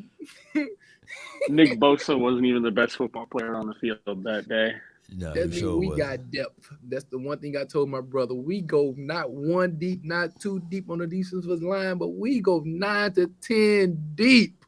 That's okay. We got that same philosophy now, man. Oh, The same philosophy. We got Let me tell you- depth, speed. We got people that can hit, rally, and chase. We playing with our backup DBs, and we still looking like we haven't stopped the beat. By the way, Jordan Lewis gone, Anthony Brown is gone, but we still going out there showing up, showing out. So this team, it's destiny, man, for this team to go real far this season. It's destiny, twin. 54 points, man. 54. Hey, we put 40 points on the Minnesota Vikings. Come on, man. It's destiny, that's good man. and It's dandy, destiny. but until It's the number destiny. 2 meet number 1, we all gonna sit here and realize that them boys over there in the Bay ain't nothing to play with. And that's all I'm gonna say. Don't think that we wasn't beating your team by we won like 4 or 5 games straight. It was just that you guys were closer to the W than we were to another W in that situation. Because we've been owning y'all. Look, the couple of years before that, fixed that face because you seen Tony Pollard when he was giving touches against your 49ers. Do you want me to go back and find that highlight reel of Tony Pollard running through your team like dog diarrhea? Dog diarrhea here running right through there. And I was like, me and Defy was like, man, why they just don't use Tony now? Hey, Defy, do I gotta bring out them memes of the Cowboy fans in that doggone stadium? Oh my God. Oh my goodness. We had my sister out there, tears in the eyes. We had my man and his old lady out there just looking like, Why did they do that? Like it's like the cameraman knows. He always goes on Cowboys fans. It was perfect. It was perfect. You know what I'm saying? So I'm just saying, bro, listen, I want us to meet each other at that wonderful game. And right now, looking like if you guys win, like y'all supposed to win, it'll be in AT&T Stadium once again. Nope, that's what it's looking like. Yeah. If we take care of business, we'll be back there in Dallas. You know what I'm saying? So, okay. Yes, sir. Okay. All right. It's all good. It's all good. Yeah, see, Defy know one thing. He can't defy these odds and them numbers. He's like, that is the truth. He is not lying. he can't defy that.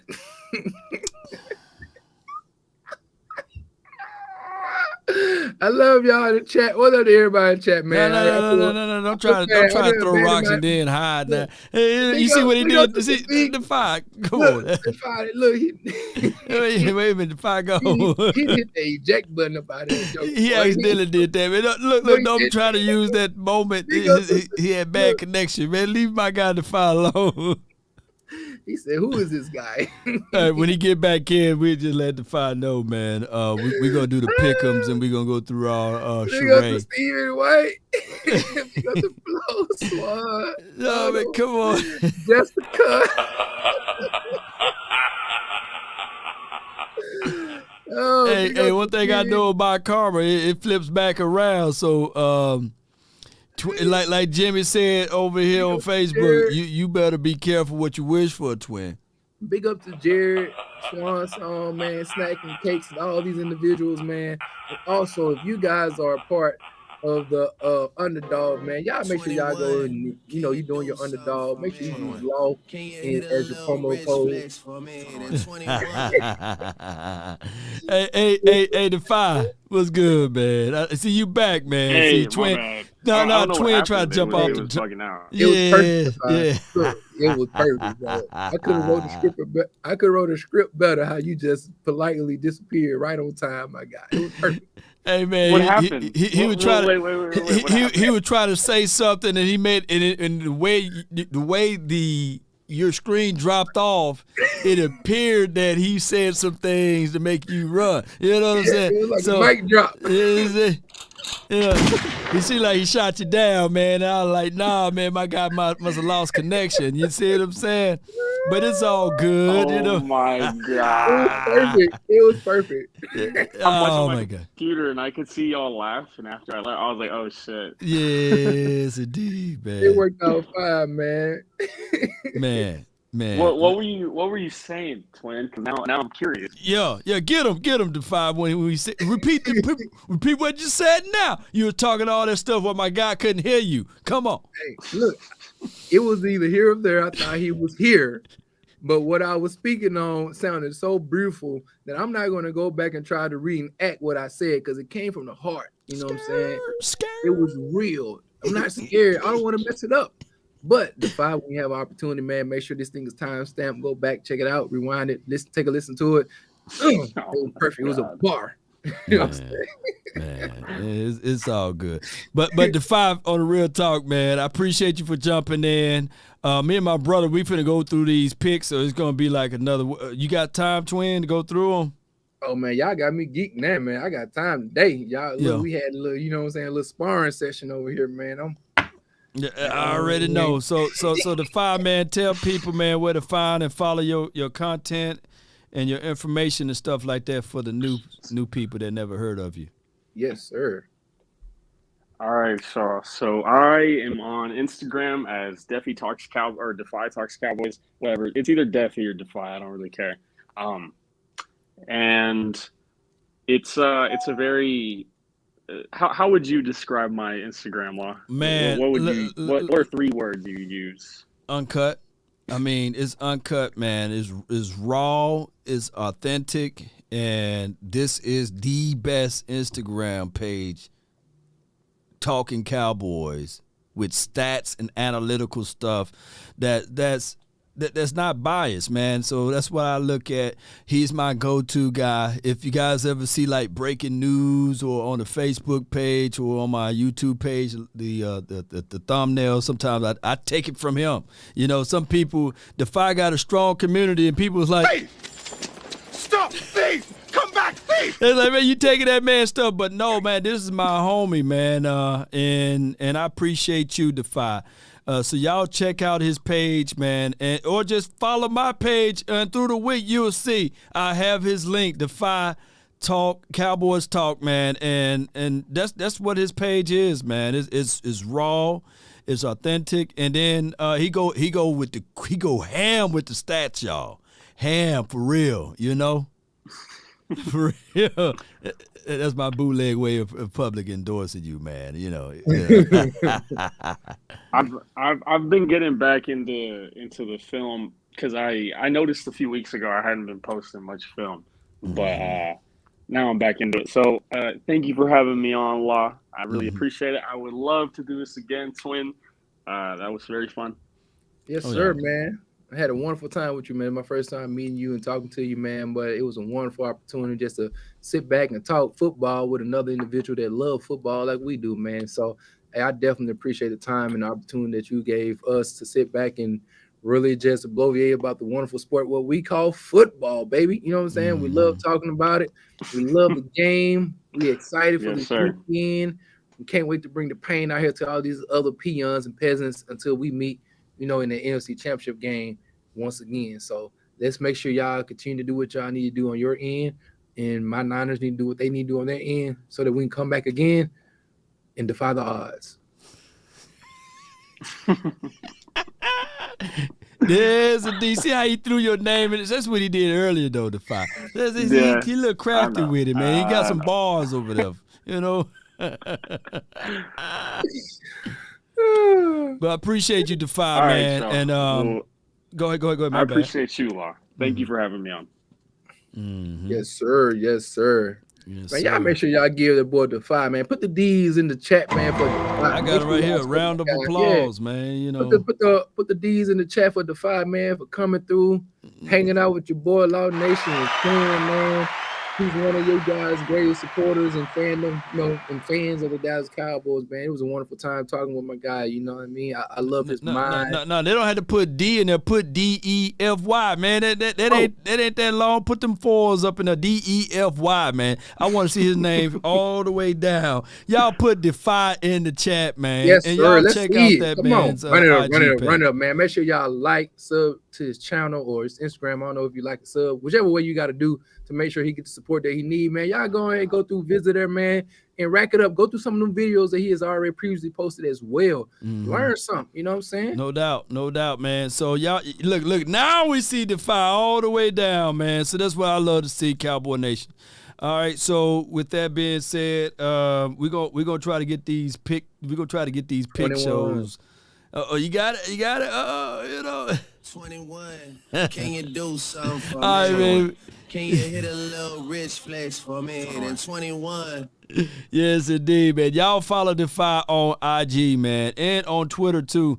I promise you will have some great information. Not good information. He don't give good information. He give great information. Great information. Yes, Quick with it. He will have the information. That's Lord, how you get stuff early? Because I'm over Defy. You know what I'm saying?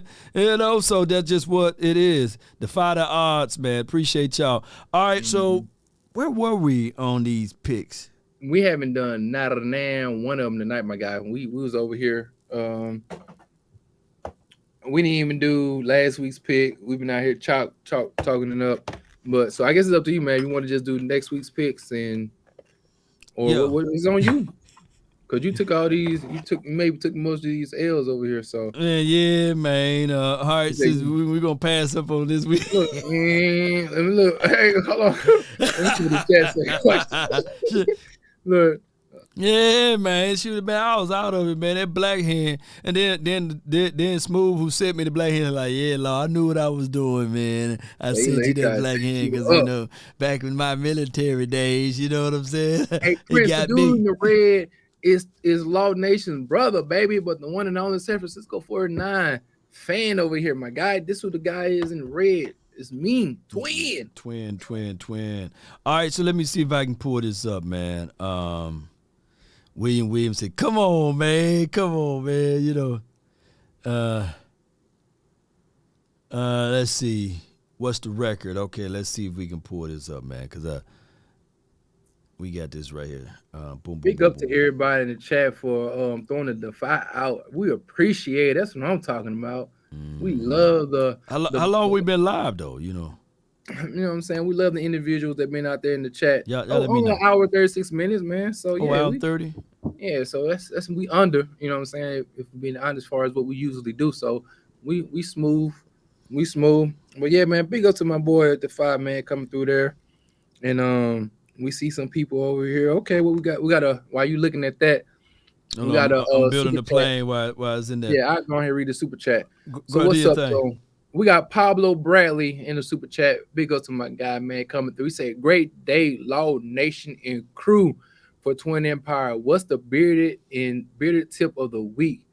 And he said, how about them? I ain't gonna finish the rest of that, but then he has hashtag Law Nation. Y'all already know what he said, you know what I'm saying? Hashtag Law Nation down there. No doubt. In the chat room. You know what I'm saying? No doubt. The bearded tip of the week is this. 21. Can you do make sure for me? I don't know, like for certain people they do different things. Some people go to the barbershop and they get their beard trimmed and lined up a little bit, and some people stay at home. They may have went out there and purchased some Andes T-liners or some clippers or maybe some scissors, or they're called shears. My beard tip of the week is this. Once your beard get a certain length, I would tell you, once you comb your beard out, just like regular hair that has split ends, your beard can accumulate split ends. So what I usually do, maybe once every 2 weeks, I get my clippers or some scissors, and I just go along the line of my beard, you know what I'm saying? And I cut it. Don't be afraid, because some people get scared, like, I don't want to cut my beard, you know what I'm saying? I don't want to see any hair fall off. It's okay. Cut those split ends, you know what I'm saying? Chop them away. You know, I cut about, 1/8 of an inch off of that joker. You cut them away and you begin to allow that healthy hair to grow. You know what I mean? And you take away those split ends so your beard look fuller. And that's what I've been doing since I've been growing my beard out. Maybe once or twice a month, I'll take my clippers out and I just go around and I cut all the split ends, you know what I mean? and that continues to help my beard grow evenly and more fuller. So that's my beard tip of the week. Beard tip of the week. Hey, y'all follow that man beard tip, man, because as you guys can see, remarkable Elite. beard. Elite beard. Elite beard. That's what it should be called, elite beard. All right, Steelers, Falcons, who you had? Oh, last week or this week? What you talking about? Oh, we ain't doing last week. We gonna move on. We doing last week? Steelers and Falcons. Who did you have? I had Atlanta. You had the Pittsburgh Steelers. Okay. Well, we'll go ahead and pull that up then. Or we don't have to. What you want to do? It's up to you, man. In the chat, put the Y or the N in there. Y for yes, N for no. Let's see what the chat talking about. You know what I'm saying? We are for the people over here. The people's champ. The people's champ, man. So let's see what's in the chat room real fast. Y'all let us know. Man. Talk to us. Talk to us nicely though. Talk to us. Yeah. Let's see in the chat room what we got crack-a-lack. You know what I'm talking about? So let's see what the people are saying. Uh-oh. Look, bro, like, ooh, uh-oh. No, man. Uh-oh. Uh-oh. I see a lot of Y's in there, man. Uh-oh. They are. Man, come on, man. All right, man. So, all right, Steelers won 19-16. It was two teams that are kind of bottom feeders at this moment in time. For those who do not know, we want to give you a little information on the Falcons right now. The old school veteran quarterback by the name of Marcus Mariota has now been benched for the young rookie who they drafted this year, Mr. Damon Ridder. Oh, yeah. So the Dak Prescott 4.0, Yeah. So y'all make sure y'all check that out. So ain't not a soul put an end in there, man. They be want us to get red eyes around this mug, man. See, I got them. I made sure I'm gonna pour that doggone black hand down the sink, man. He say he gonna pour it down the sink. Hey, you know how we live in the country. Some people say the zinc. Pour that down the zinc. Man, come on, man. All right, Brody. Let me go on here and consume this nice little shotty over here. I'm going to get ready because I know for sure I didn't pick the Bears. That's a big one too. So what's next? What's next? Packers, Bears. Oh, who did you pick? Did you pick the Packers too?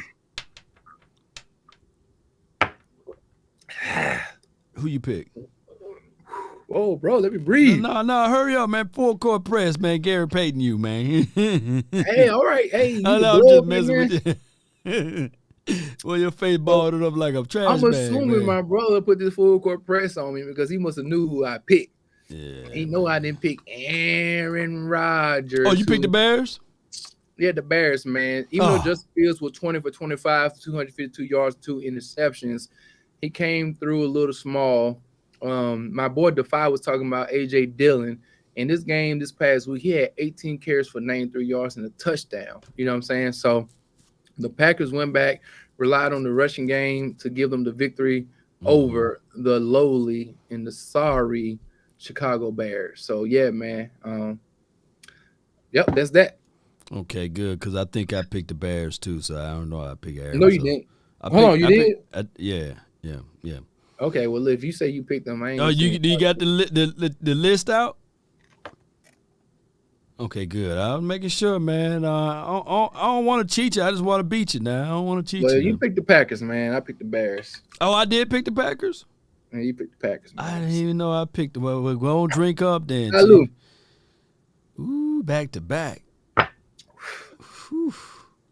Y'all dirty in the chat, boy. Whew. Yeah, they gonna let you know, man. Sadiq gonna let you know. I'm telling Sadiq I'm getting that this shot glass working right now. Hey, don't forget her birthday, man, is this month too. So we're gonna have to figure out what we're gonna do for Sadiq, man. Let us know when that wonderful day is, man. Yes, indeed. On the 18th, she said, you gotta make sure. Hey, bro, you gotta it's right around the corner. I'm straight up off the corner. Y'all gotta make sure we do something for Sadiq, man, on her birthday. That'll be dope, man. You got some wonderful. Like dope, I've been thinking about put a little runner in that joker. You know what I'm saying? You know how we do the messages on when we talking, on instant messages. Yeah. Now iPhone do the I was right, huh, Sadiq? It was the 18th, right? I try to keep it in my dome, man. You know what I'm saying? She told me about last month sometime, or a month or so ago, That's what's up. Big up to Sadiq. Yeah, so shout out to her, man, for the 18th. Appreciate you. She does wonderful things for this channel and network, and also for the 49ers community, as I see. Bang, bang, now again. Appreciate it. Yes, indeed. I hope she got like some type of listening device on that thing. So you can tell us all of the secrets that the Niners about to do. All right, Jags, Lions, man. Who you got? I had the Lions and you had the Jags. And so the victor of that game was Jags won, man. Jags won 40-14. You sure? You sure? I mean, come on, man. Hold on, man. Let me check this schedule out, man. I don't believe you. I need to go look for myself. The Lions won, baby. Yes, sir. Lions beat the skin of the Jaguars. Nobody would talk about the Jaguars being 4-8 and 1-5 in the away games, and Mr. Trevor Lawrence not playing good ball. He had a QBR of 43 and a rating of 82, but he was 17 for 31 for 179 yards and 5.8 yards per average. Last year, everybody said the excuse for the young Trevor Lawrence, the highest quarterback coming out since John Elway.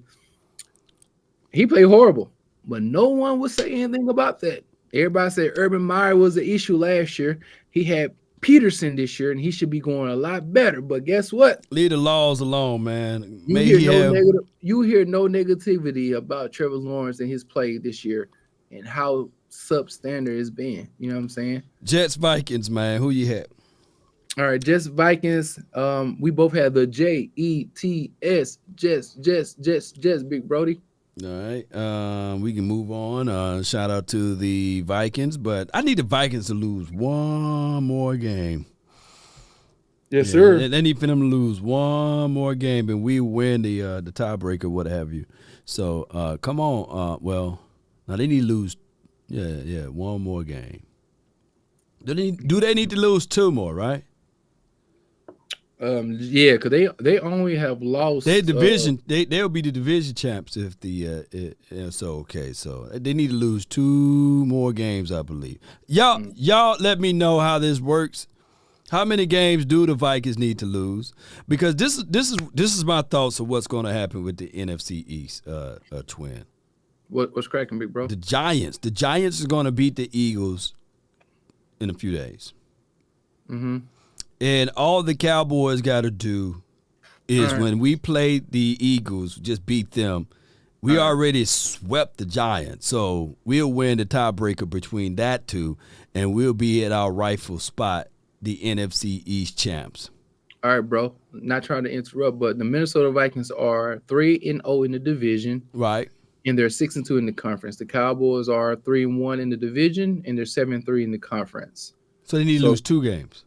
Yeah, so right now they have a better conference. They have a better conference winning percentage, and they have a better division winning percentage at this moment. So you will want them to lose against the Lions, Green Bay, or Chicago, or any team in the NFC. Who you got their remaining schedule right in front of you? I surely do, brother. So right now they play against a division foe on this Sunday, which is the Detroit Lions, who have played played good this past weekend. Yeah. They play against the Lions, and then they play against the Colts, the Giants, the Packers, and the Bears. So they finished their three of their next four games are against the division foe. So, and these are all NFC opponents as well. Yeah, so I think that the Giants may we'll see how that goes, man. Who you had, Commanders? It don't matter between the Commanders and the Giants because they both had a tie there. Yeah, it was a tie, so we can surpass that. Yep, I'm going ahead and pull this up because I know for sure for 11 times these doggone Funky Birds that got me, man, for 11 times. I think if I pour that red up off of you, there's going to be some green up under there. Yeah. No gang green, my guy. No, I think I'll pour that red up off of because for 12 times this year, This dude then went with Gang Green, Midnight Green, whatever, Boo Boo Green. Do you went with that for 12 weeks? Hey, bro. For 12 weeks, man, you done went with the Eagles. Hey, look, we are playing chess, not checkers. 12 weeks, man. You gotta. Hey, Gina, tell Law we are playing chess, not checkers, baby. And so far, I'm 11 shots in. 11. So what did that tell you? Hey, in the chat, Law is either insane or they call what is insanity? Doing the same thing over and over. I would rather drink the bottle before I tell Eddie, Cowboy Nation, let's go Eagles. You know what I'm saying? I'd rather drink the whole bottle. You know? No.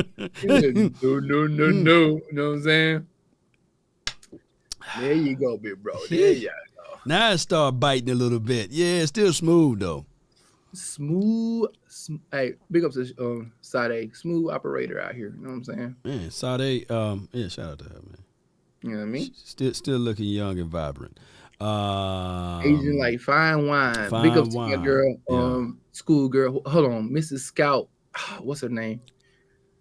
Mm-hmm. The wonderful sister who had the opious wine.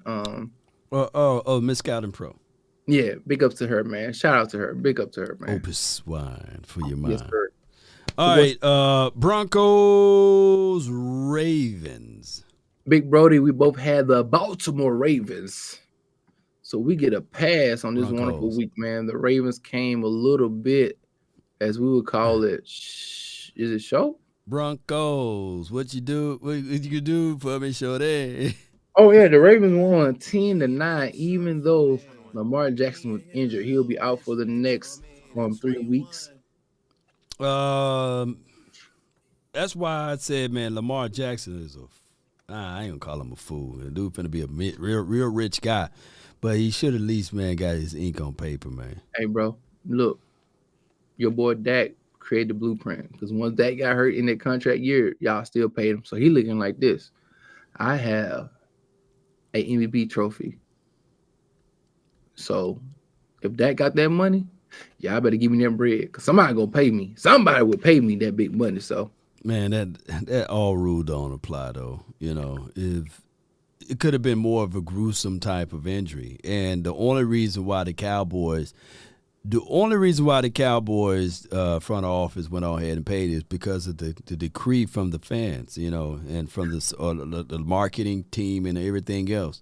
Yeah, and so that's not a wise move, and Dak got a hell of an agent too that was able to supplant a new contract with no trade clause and things like that. Yeah, but one thing I want to say is, big up to my boy put in the super chat, JD from the DC. I'm loving that. I'm loving that donation. You know what I'm saying? Appreciate it, my guy. Damn Dolphins, yeah. Wait a minute. Wait a minute. We ain't even there yet. Brown Texans, man. Brown Texans, who won? We both went with the Browns, my guy. And so we got the Browns won in Deshaun Watson initiation back to the NFL. He came through with the victory. He won 27-14 against the Texans. So the Texans are 1-10. If y'all don't beat the doggone star off the Texans this weekend, y'all need to be the Walmart boys. Boy, the Walmart Cowboys, the great value Texas. Look, the Dollar Tree, baby. Anybody in the chat that knows how to do those graphics and things of that nature. We need y'all to put that great value color on the Texans. It's in the law, man. So whenever he do his analysis of the Texans versus the Cowboys, that generic version of the Texans could be down there as an image as well. Man, you know what I'm saying? I'm gonna have on my thumbnail. I'm gonna have like maybe a Walmart with the Texans logo in between. Yeah. That's what I need to do, man. But I ain't gonna jinx this. I might do it post game though. You don't want to jinx it. I was sitting there talking, then Eastside Harold come out of the grave. You know what I'm saying? Like, hey man, what's up? How about them Cowboys?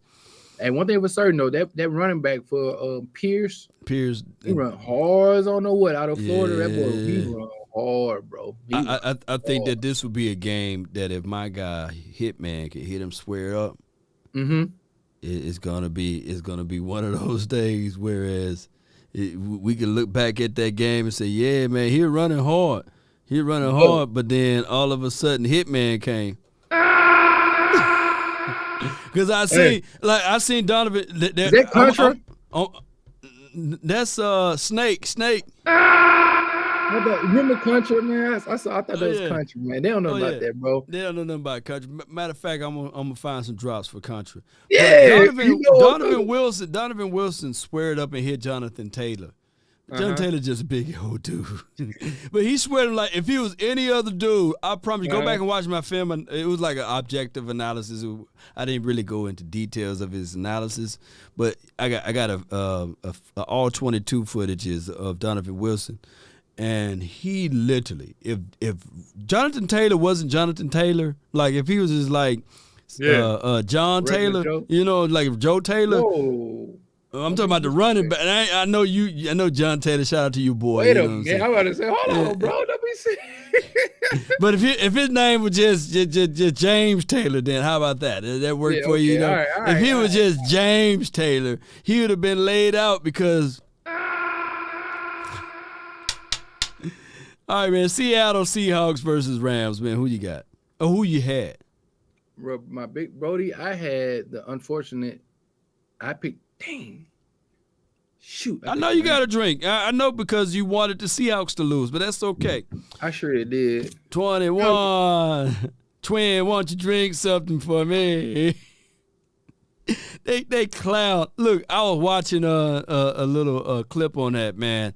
They killed Drake on that song, bro. Man. They had him popping and twerking. If you ever having a bad day and you just need like a good 15, 20-minute laugh, the internet is undefeated. I went on Twitter. I did that. Yeah, you did that. What is that, man? Look, white noise, man. I think the monster finna come get me. My bad, man. I apologize. But look, I went on Twitter. And Twitter now, it has an image, and Twitter says show thread. Yeah. I went on this show thread for that, bro. When I tell you I laughed like for a good look. That's why I can't get it off my head now. 21, what you do something for me. Hey. And they had the little dude and that. I said, man, they killing Drake over that. I don't care how and old boy had some bars in there. 21-7. You listen to that? He had some bars in that lyric, man. But I'm telling you, them bars was tainted bars now. 21, would you do something for me? 21.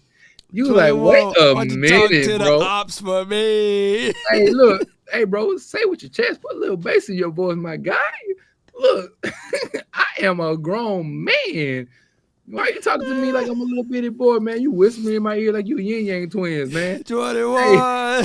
And it just kept on saying it. Why'd you do this for me? Hey, look, this is one. I don't know if you guys out there saw this one. It's a video where they had Drake twerking.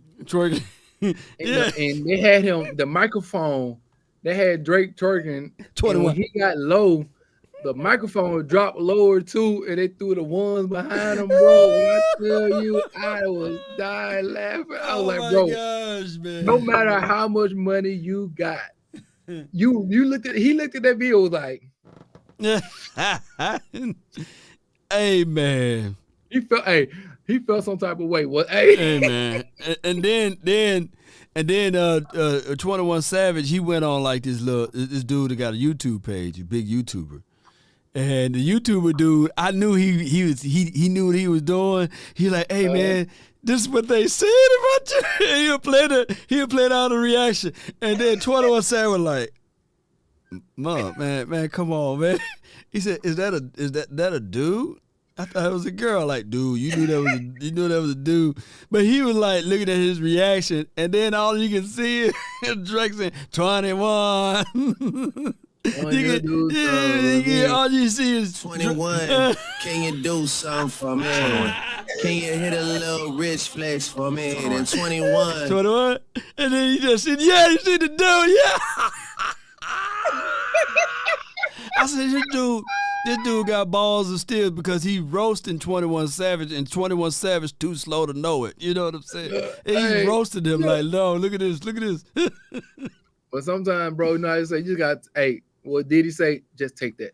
You know what I'm saying? Just gotta take that. You know what I'm saying? So, yeah, it was. Oh funny, Lord! Man. All right, Dolphins. I didn't killed enough time, man. All right, what's next? Oh yeah, hold on, bro. Dolphin 49ers 28-13. There's an asterisk by it. Was this a double shot game, my guy? Because I see a star right here. I see a star. I thought we were gonna Sadiq. I'm calling. Nah, Gina. I told you the Niners was gonna win that game.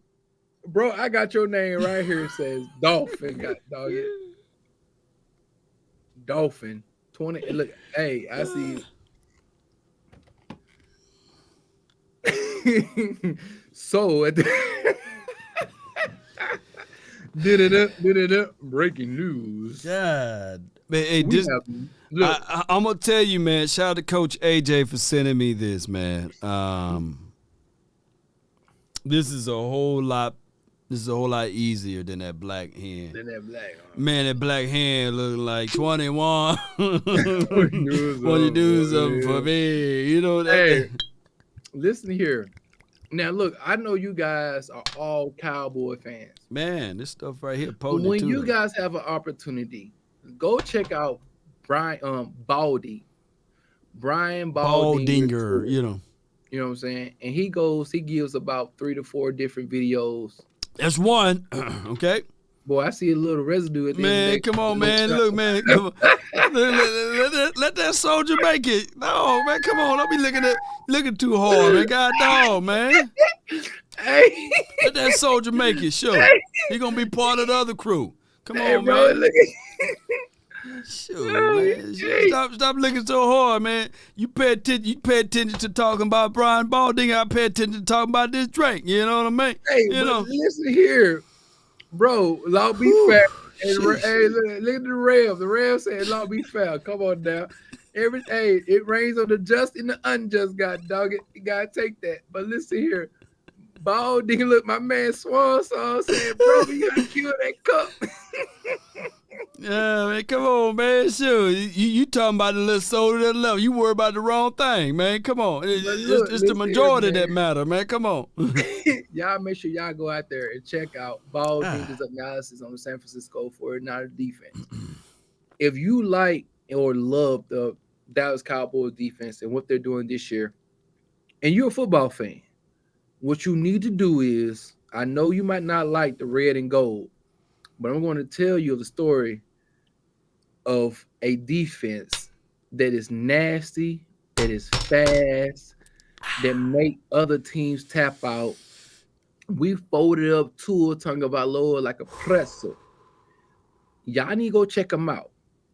I'm just saying, like, just as a football fan, because once you see what we do on defense and how we swarm to the ball, the speed that our linebackers play with, and just the attention to details, you guys will have an appreciation even for your team, what they're doing on defense and what they aspire to be. You know what I'm saying? So listen here. It's always good to look at other teams as well. You know what I'm saying? To see what they're doing, what they do very well, because at the end of the day, every team in the NFL is trying to look for the teams that are doing things correctly. Mm-hmm. You're looking at those things and trying to implement it to your defense or your offense or your special teams. Am I lying, bro? Like, I know you just took that, but let's just be honest. You want to learn from those who are doing it correctly. Let me break down analysis of this VSOP, man.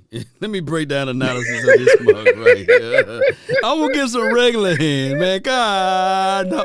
This mug is smooth but deadly. This mug will sneak up on you, boy. Boy. That mug so high. That mug, man, I said, man, that mug is smooth. It's like The cat is smooth, right? It's smooth, but it would get you there a whole lot faster. It's like the express lane. You know, you're on the highway, you get the express lane, you're 2 or more passengers, you know, there's 2 or more right here. That more is express to your highness, you know. Hi, your highness, you know. They say, hey, instead of going 70, it get you there 85 miles per hour. The Flash, you know, that joker, that boy. My boy C. Nick says it's time to put something in the atmosphere. You know what I'm saying? So big up to C. Nicks. What up to Patrick Norman? Big up to Darian. Big up to Gina. What's up, Gina? What up, Purple Soul? I need y'all in the chat room right now. It's Thursday, man. It's Thursdays. I like that. Thursday. Hey, who winning right now? Who's winning right now on the who won right then? Man, for all the individuals who are still with us, man, make sure y'all go through, subscribe to the channel. Make sure y'all comment. All the Rams won. You know what I'm saying? We out here cooking with you guys. We're cooking with hot grease. You know what I'm saying? What up to everybody for hanging out with us on this wonderful Thursday. We usually do it on Wednesday, but we decided to, I had the round table with NFC East talk with them people. No. Let me know this though. He said last night we had a miniature debate. Who is he? Which one of these guys? Louis T. Lord Brunson. Okay. And Giants don't count because they don't have a trio. Well, who's the best trio? Wide receivers. You got A.J. Brown. I'm going to give you the orders. And I'm good because you don't on the outside looking in.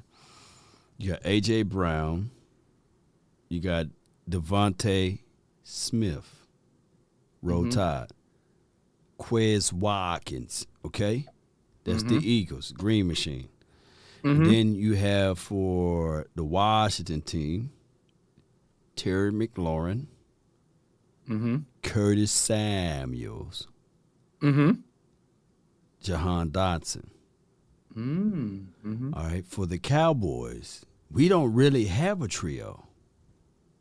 You have C.D. Lamb, okay, and you have Michael Gallup, Noah Brown. Maybe James Washington when he comes back.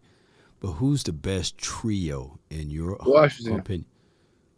Terry McLaurin, Curtis Samuel, and Dobson probably.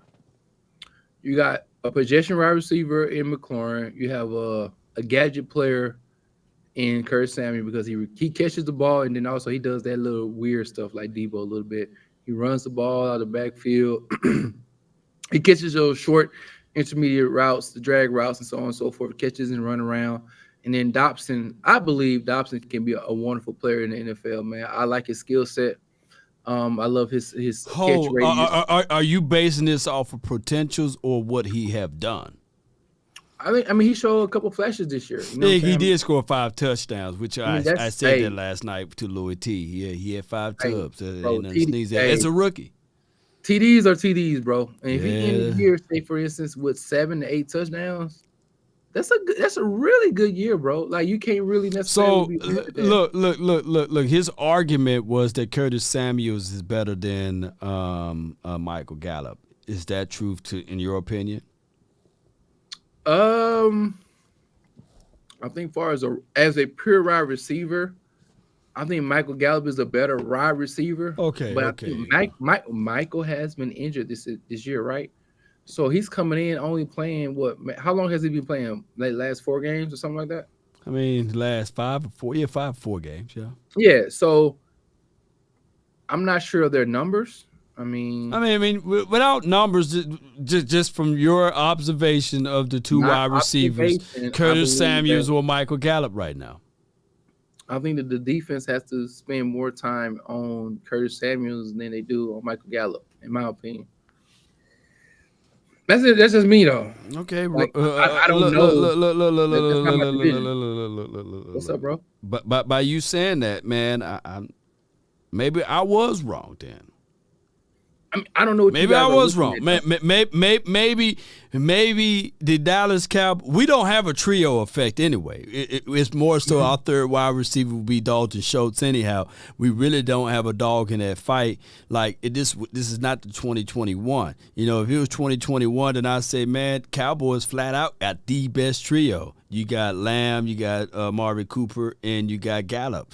But now that you don't have that, now you got to look at it from the perspective that he is saying. Like, he's saying that the Washington team got the best trio of wide receivers than anybody in the NFC East. And he almost went there to saying that it was the best in the NFC. So I'm like, all right, dude, you know. All right. Now, I'm looking at the numbers right now. Curtis do got good numbers as I look back at it, but I also look at it like, man, the Washington been out of a few games, so you got to throw it more. And then I contextualize it like this too, that the fact that you know, hey, we've had 5 games without our starting quarterback. But 5 and they got 6. Well, Heineke has played 7 games. So it's 2 extra games. I mean, Heineken pretty much was their starter last year. You know what I'm saying? So I think that Heineke, in my opinion, Heineke was always the starter, but just off of namesake, they wanted to make Carson Wentz their starter. I get what he's saying, though, that Heineke's supposed to be their quote-unquote backup quarterback. Technically. What? Let me look at your numbers now. But in a pinch, man, if Curtis Samuel played for the Cowboys and Gallup played for the Washington team, I don't know how I will be making my assessment of this. But I just think that, in my opinion, on third down, I look for Michael Gallup. I think that Michael Gallup been more of a reliable approach than Curtis. But who's your third down wide receiver? Like, who's your third wide receiver, though? Because you said your top 3, right? Well, we don't really have a third wide receiver. I think that you got Noah Cowboys, Brown and Michael Gallup, right? Noah Brown to me is a finesse fourth. Go ahead. Out, though. You shouldn't be like, that's something that you shouldn't scale away from, because I think numbers, Noah Brown has the equivalent numbers of their let me pull up Noah Brown pass catcher. So I mean, honestly, it's not like a bad argument for you guys to sit there and say, hey, with Noah Brown, he's doing just as much as Curtis Samuel. And Noah Brown is looked at as third wide receiver. In the Washington, Curtis Samuel is looked at the second wide receiver, and he doesn't have the same numbers. You know what I'm saying? So, here's the thing, though. Noah Brown, when Cooper Rush was the starting quarterback, he was our primary second wide receiver. Believe it or not, you know, so this is where he got a bulk of his 399 reception yards or receiving yards in one tub. So and here's how sure hands Noah Brown been. Passer rating when target is 96.9. That's good, and you only had like 0 drops. So it's a situation in a scenario that Noah Brown ball out with Cooper Rush, but when Dak came as a quarterback. So, and the inverse between Dalton Schultz, you know, he was trash with Cooper Rush. Now Dalton Schultz looking like, hey, pay that man, you know, with Dak Prescott. So give me my money. Give me my money. Yeah. He becomes Brent Jones, you know what I'm saying? Jay Novacek with Dak. But without Dak, he's a guy that you say, what the hell is he doing out there, right? So it's so many variables, man. So what I really wanted, like, when we talked to NFC East round table, I really don't like talking, you know what I'm saying? Because I'm more like, well, we can talk this after the season is over, because I have no control of these players. I don't like talking about things that's intangible. I like to talk about the tangible things. But it's neither here nor there, man. Chiefs, Bengals, man. Who you had? I had the Bengals, baby. You had KC. Go ahead and take a little shot for me, homie. This stuff has hit me good too, boy. You know how we hit premium. This is premium stuff too, by the way. I said, look. So if you got for those who do not know what premium is, if you ever like, we went through the pandemic over the last 2.5 years. If you go to the gas station, there's 3 options. It's that 93 right here. You have regular, premium, and supreme. One may be $2.99, one may be $3.05, the other one may be $3.10. Big Bro got the premium, which is $3.10. That's that good gas. But that, you know what I'm saying? Yes, sir. High octane. Yes, I like that C Nix. Big up to Mark Smith. Said he already took his friend. Wow. Say y'all look alike. Well, because we got the same mama.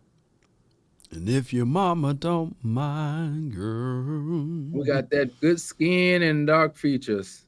Shout out to mama, man. She hit me up early. I had somebody tell me I was doing something. I was out and about, Brody. They were like, I got out of the car, went to 7-Eleven. White dude who was like, I like your look. I was like, my look? I wasn't trying to portray a particular look, but he's like, you know what I'm saying? Like, I like your look. I was like, okay, thank you. So, man, yeah, anyway.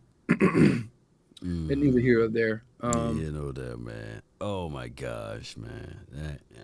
My guy, Real Rebel said, I let it for the past year with these gas prices. I feel you. Man, I put that 93 in there, man. I don't want that little weak gas be like, Go. That mother go gadget fast. You know what I'm saying? Go and put that 93 gas in there, y'all. But hey, if you traveling, not you, but just in general to those individuals in the chat, if you moving and grooving a lot of times, you put a lot of miles on your car, man, feel free. If you finna fill up, put that fuel injector cleanser in that joker, you know, pay $3.99. The cheat code. You put the cheap gas in there, then you go. The cheap gas. The fuel injector to give you extended gas mileage, you know what I'm saying? So if you may put $65 in to fill your tank up, you put that fuel injector cleanser in that joker, you may get an extra 15 to 20 miles out of that, you know what I'm saying? So it's just a way to help you out. Is it 97? It's not 93? Whatever number it is, you know. My guy Choctaw said it's 97. My man, look, bro, my man Purple Soul said, I think everyone in the chat is going off something. Man, dog, man, I'm John Legend over here now with this one. All right, Chargers Raiders. I picked the Chargers, my big bro. Who you pick, man? You gonna have to tell me, man.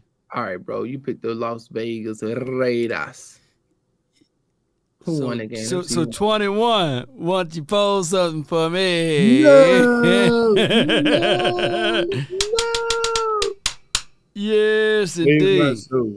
Hold on, man. Let me check this out. Hold on. Look. Patrick Norman said fuel injector. I think it's like, I know what you're talking about. STP, something like that, right? Yeah, it's a STP gas extender. You know what I'm saying? Gas extender. Yeah, it helps cleans out your pistons and your fuel injector. Hey, you know when you did you hear what Uncle Charles said earlier today when he called into my show? Yeah. I was listening. Hey, you remember that Honda, the '95 Honda? Dang, Las Vegas. Oh, shoot. You remember the '95 Honda I used to have? Black on black. And I tried to do that Fast and Furious. I put the manifold on there and I cool that intake. Man, you can hear Law coming down. 17-inch rim.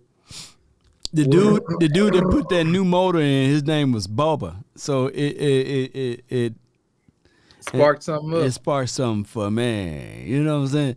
Hey, and bro was like, hey, don't when you put that new motor in there, he told you like, don't you try to go see that girl? She stayed way in Meridian, and we was in Jackson. And I was like, shoot, all right, I ain't gonna go see her, but with a name like Muffin, you know, that was named Muffin. Her name was Muffin.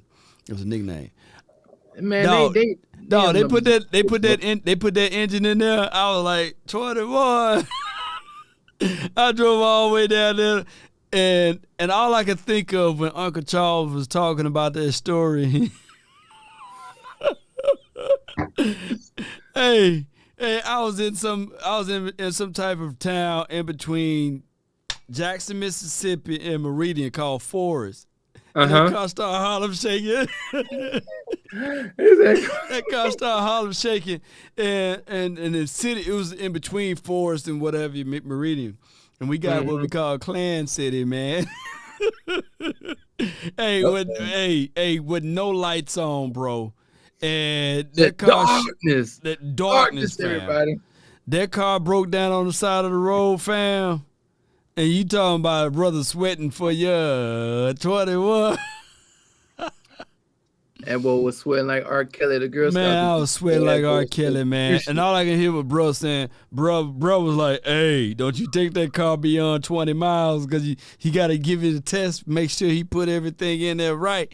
Man, that little Honda boy, he was on the side of the road. He was like, no. Oh, my gosh, man. Oh, my gosh, man. Hey, if I could tell y'all the full story, man. But shout out to Muffin, man. Shout out to the AKAs. You know what I'm saying? What's the song? No, no, no, no, no. Nah. Bro was like, no. Hey. He ended up, what he did was he put everything right on that engine, on that 9500. Bro went back and did it for you? No, Bubba. Oh, Bubba did? Okay. Bubba put everything right on there. But he didn't tie down the fuse box, the brain box. You know what it fuses? Mm-hmm. So when wire touch metal, dude, I was on the side of the road with no lights, man. No engine power, nothing, man. And it was just... Oh, no! This car is on fire. No, it sparked on fire, blew the fuse box, the motherboard on there. Yeah. And I had to call bro 21. What'd you do, something? Hey man, I need some help. I need some help. He said, son. I need to pick up. He like, son, where you at? I said, man, I'm in between Forest, Mississippi, and Meridian. He was like, wait a minute, bro. Why y'all out there? We said, what the hell you doing way out there, son? We just put the engine in there. I was like, dude. My man Patrick Norman said, hey, Patrick, it says tell bro to slow down on the drink. Which one? Is me or you? Huh? Boy, Patrick. He said, look, slow down on the drink. I'm like, which one are you talking about? Man, it was a crazy outing, fam. And it was one of those things that he still talk about me to this day with. You know what I'm saying? Is it over Bones, though? If it's over a good game of dominoes? Man, over a great game of dominoes. Colts, Cowboys. I'm just waiting for you to go ahead and pull it up, man. I picked the Cowboys. No way. Just wait, sir. Sadiq, where you at? Where you at? Lady Jessica, where you at? Dog, I wish this camera.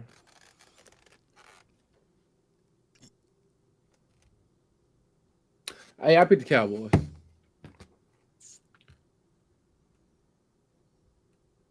Do me a huge favor, twin. What's up? Pick the Cowboys every week, then, if that's the case. Then shoot, you know. Hey, yes, I picked the Cowboys, so I got to pass. Okay. She confirmed you did pick the Cowboys. Saints, Bucks, man. Who you got? My man, Just Blaze says your camera out here looking like this, just drunk. I picked New Orleans, my guy, and you picked New Orleans too.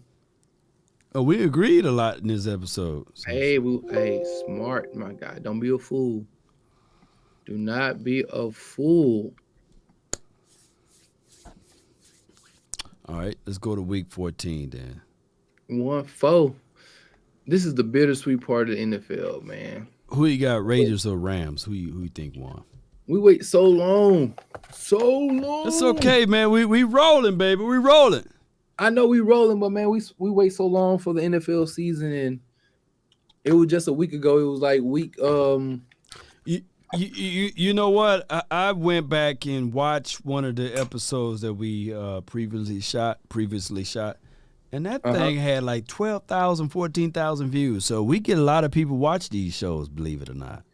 Wait a minute. 14, like for real, like on a live stream, like 2-3 hours. Like somebody watched these shows like 14 hours. 14,000. I was like, God, dog. We on to something, y'all. We on to What something. it do, Law and Twin? And on top of that, we got a new sponsorship too. I gotta let y'all know that we in negotiations, and it's about to go down. Far as these type of shows, y'all. So it's good. It's about to go downtown. That's All dope. All right, so we have this week. Hold on. Let me get it. We got the Jets Bills, but hold on. Yeah, because we're not doing the Raiders and the Rams. They already played. That game is over with. So we give y'all one game. But while my brother is looking and doing what he's doing, if you guys are one of the individuals that love online betting or online pick'ems, make sure you guys go through Underdog, okay? Check out Underdog. Make sure I'm looking for the promo code right now. I got it pinned to the top of the screen, and you get $100 from your boy Law Nation. A Hunbun, and go to the Underdog, man. They are one of the sponsors for what we do on these nights. Underdog, and they'll match up to $100. So if you got $99 into your pocket, they will match $99 with you straight up. And for example, just by utilizing this, I had an individual to reach back out to Underdog. They made $360. Believe it or not, Twin. And I was like, you made what? He said, yeah, dog, I used the Underdog promo code, and I put in 80, and I made $360. So I'm not saying, you guys need to do that, but, if you feeling festive or in the holiday spirit, and you know what I'm saying, you about to take a couple of weeks off because it's that time of the year, and you feel like you want to take a shot at something, make sure you guys go to underdogs.com. You receive a deposit match up to $100. Click www.underdogsfantasy.com, play, and make sure you hit the promo code LAW. And go ahead and see. I mean, you can use our picks or whatever picks that you so desire to pick, on your own. So let's get that thing crack-a-lacking, man. And we want to know if you do win big, like bro just said. 360, dog. 360. Hit him up. Let him know. Me up, man. So, and then he said, Twin. What's up? I use y'all picks. I'm like, damn. I need to start. We need to go to Underdog ourselves. I want to know who he picked. Did he use my picks or your picks? Come on, man. He said, that is the question. You know what I'm saying? Did he roll with the Twin or was he down with the Law? You know what I'm saying? Ooh. But if y'all want to be right more, then y'all go with me, man. Morpheus. Jets Bills, man. Who you got for me? And you paid I'm going with the. I don't think you do well. Do you pay my bills? I got the Bills, bro. Who you got? I got the Bills, man. Come on, man. See how you do me? It's going to be Bills Cowboys Super Bowl, right? All right. Let me know how that happened in the past. All right. We got the Cincinnati Bengals versus the Cleveland Browns next. Deshaun Watson or Joe Burrow, bro? They playing in Cincinnati. It's in Cincinnati. Upset. Yes, Browns. Sir. Browns win. Browns? Who you got? Now, the Browns win this 2 games in a row with Deshaun Watson. It may start, Go Burrow. I see a lot. I see Link. Link says Brown. So, hey, we writing that down. I already know Choctaw. He going to go with Bengals, man. I don't know. Both of those teams in Ohio, right? Browns in Ohio, right? Yeah, let's go. I'm going to go with Browns, too, though. You going both Browns. Both Browns. It just seems as if, though, that could be the situation that my guy. All right, Texans, Cowboys. Who you got? I got the Cowboys. I know you got the Cowboys. I got the Texans in losing big fashion. I got you a little bit. I like how you do that one. All right. Next, what's next? Minnesota Vikings versus the Detroit. They're playing at the Detroit. They're playing at Detroit. So at the Ford Field. I need for the Lions to win this game. So I got the Lions winning this game. I got the Lions winning against the Vikings. Who you got? I have the Vikings. Detroit won last week. They ain't gonna win 2 games in a row. All right. The next game is the Tennessee Titans versus the Jacksonville Jaguars. They are playing in Memphis or Nashville, I believe, to be exact. I got the Titans in this game. They're coming off of a loss. They got something to prove. And since it's a home game for the Titans, I got them winning this one. Titans. I have the Titans losing back-to-back games. Shout out to my homie Vlad, man. If he's ever in here, man, watch it again. Y'all know who Vlad is. You know, he was talking about this. Yeah. I got the Jacksonville winning. Upset. All right, baby. Eagles versus the G-Men. The Eagles versus the G-Men.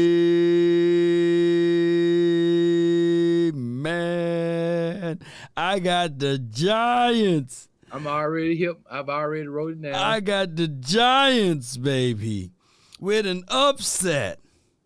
At home, you know, I just think that the Giants are going to figure out a way to balance the power out for my Dallas Cowboys. The Giants. Who you got, Twin? Man, For I would roll 13 with the weeks. Giants too. For 13 weeks, this brother been rolling for the Eagles now. You know what? Or are you going to roll with the Giants? Nope. Why stop now?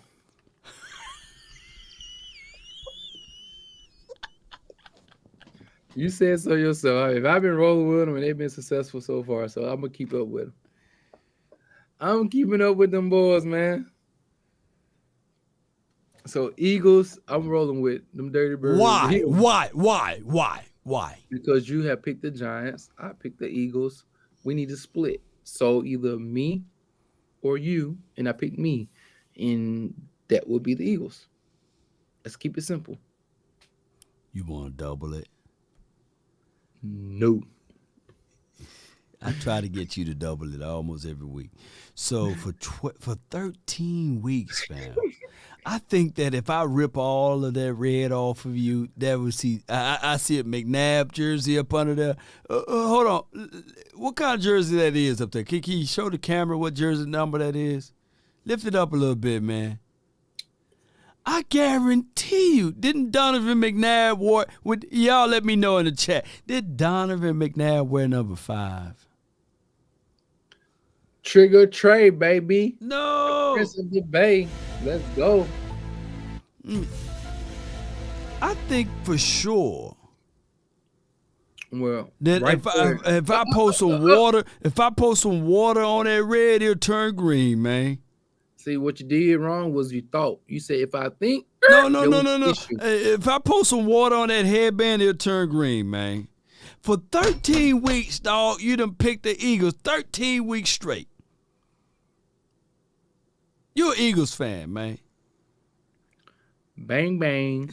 Eagle gang. No. Bang, bang, Eagle gang. That's what you are right now. That's who you are. Let me know if I'm wrong. I'm smart. Every week, I'm trying to get you to pick another team. And you continually, you know what? You may be the reason why the Eagles winning games right now. Hey, I's a smart boss. Maybe I just know how to pick them. Make sure you guys use Underdog, the betting app for the NFL, and make sure the promo code is LAW. You know what I'm saying? If you want to win, come and join Twin. You know, you did. Ravens Steelers, man. Ravens Steelers. I'm going with the Steelers because Lamar Jackson hurt, so I'm going with the Steelers.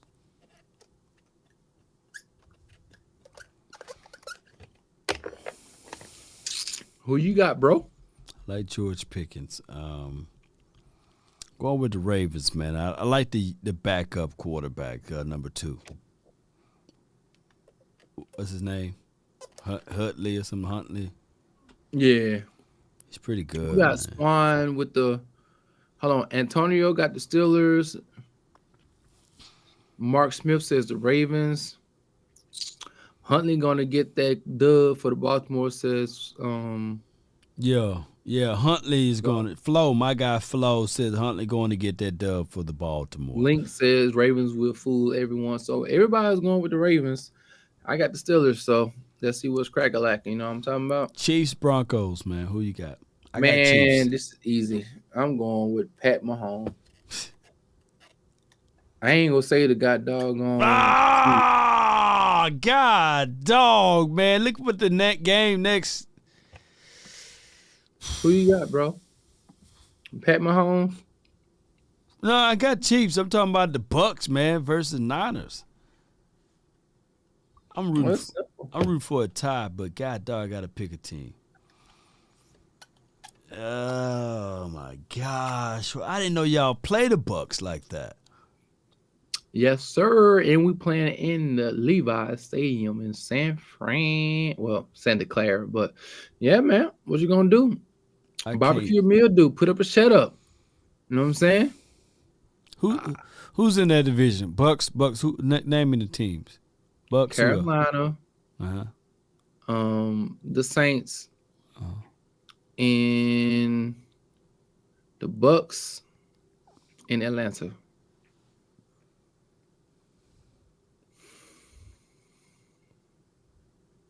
Don't be scared. Just thinking, I'm pondering. Hey, one of my brothers told me a long time ago, he said, you think long, you think wrong. Yeah, it's in 49ers land. And yes, there were reports. Mary, what's up, Miss Mary? How you doing, young lady? Alvarez. At the Niners. Antonio got the Bucks. Link says Niners. Jess Blaze says the Bucks. I'm going with Jess Blaze, man. My dog Jess Blaze, man. Me and him, man, we gonna go with the Bucks, Antoine man. Said take the Bucks double shots. Yeah, you want to double it? He said, Lord, take the double shots. You want to double it? I got the Bucks. I got the Bucks beating y'all. You got the Bucks?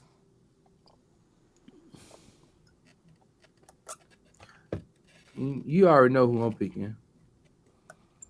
You want to double it? Go ahead, double. Rev says double. All right.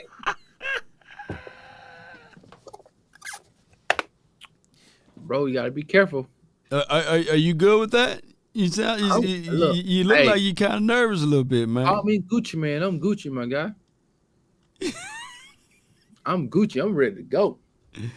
Panthers, Seahawks. Panthers. Double it. Make sure you put double it. Put an asterisk by it though. I did. Double up. I have the Panthers. You got the Sea Chickens? Yeah, I got Seahawks in this one, man. Look at you out here, scared. Come on, man. You know good well. Who the Panthers got? Who their quarterback is? PJ Washington, my guy. Oh, Seahawks. Everybody chat talking about Seahawks. Yeah, see, you just want the Seahawks because Seahawks. I know. See, y'all don't know. See how he grin and see them white teeth in there, man. Yeah. Make it. Look, we know what you're trying to do, but them Seahawks, us Cowboy fans know that them Seahawks right at your, they knocking right at that door. Hey man, we just trying to. Hey, no, you try to pass them ball. Keep that number one spot, baby. Seahawks right on your tail, bro. I know you sweating up under all of that red. You sweating up under there, bro. And them Seahawks coming, Geno Smith and all of those boys. It's a home game. You know it's hard for the Panthers to win up there. And come on, man. 12 man, everything. Come on, twin. Hey man, y'all ain't look. Let me say it to you slowly. Y'all not going to the playoff, fam. Who? 49ers not going to the playoffs. Oh, hell nah, bro. I know you're mad, man. You know, this is better for you, bro. This is better for you. Listen here. We are the San Francisco 49ers. You want to put 9 shots on that? Did y'all hear 9 shots? Come on, man. Look, why you want to take it to the shots? You just sit here and told me my team ain't going to make it to the playoffs, and we're number one in the division with an 84 record coming into the week. You got how many more games you got left? 1, 2, 3, Fifth. 5 more games, right? And you got injured players everywhere in our division. It's going to be the Seahawks. It's destined for them to make it to the playoffs. You going to put them 9 shots up, though? Nah, I ain't going to put them 9 shots on them. Come on, man. Say he's 50. Say he's 50. Man. I was seeing if you still. I was seeing if you still with me. My eyes and I can't see. I'm trying to be on this. Who your next 5 games are? Who your next 5 games? Tell them out to me. Weak, weaker, and weakest. That's all y'all need to know. I just need for your Niners not to make it to the playoffs, because it's better to not make it to the playoffs than to have my Cowboys take y'all out, man. All right, bro. Just so you know, I'm gonna tell you the schedule right now. All right, we got. So you had to tell Mama, man. 1, 2, 3, 4, 5 games left. We have the Tampa Bay Buccaneers, the Seattle Seahawks, Washington Commanders, Las Vegas Raiders, and Arizona Cardinals. What you think? You gonna win all 5 of those, or we go beat this Tampa Bay Buccaneers? We go beat the Seattle. We go beat the Washington. We go beat the Las Vegas Raiders, and we go beat the Arizona Cardinals. God dog it. I made you mad a little bit. I see you little spicy talk. Hey, man. bro, you gonna tell me we'll be at the crib, my guy? Yeah, we'll be at the crib, man. Oh, they'll be the best. Look, you love me? You love me? Do you love me? Bro, we got the number 1 defense hold on. NFL, bro. Ain't no way in hold on. Do you love me? Do you love me? Do you love me? Context. It'd be best if you do what's right for the Cowboys right now. Y'all took us out last year, so it's time for us to. You gonna go to the lowest blow. Do you love me? No, bro. Yeah, come on, man. 21. It'd be best.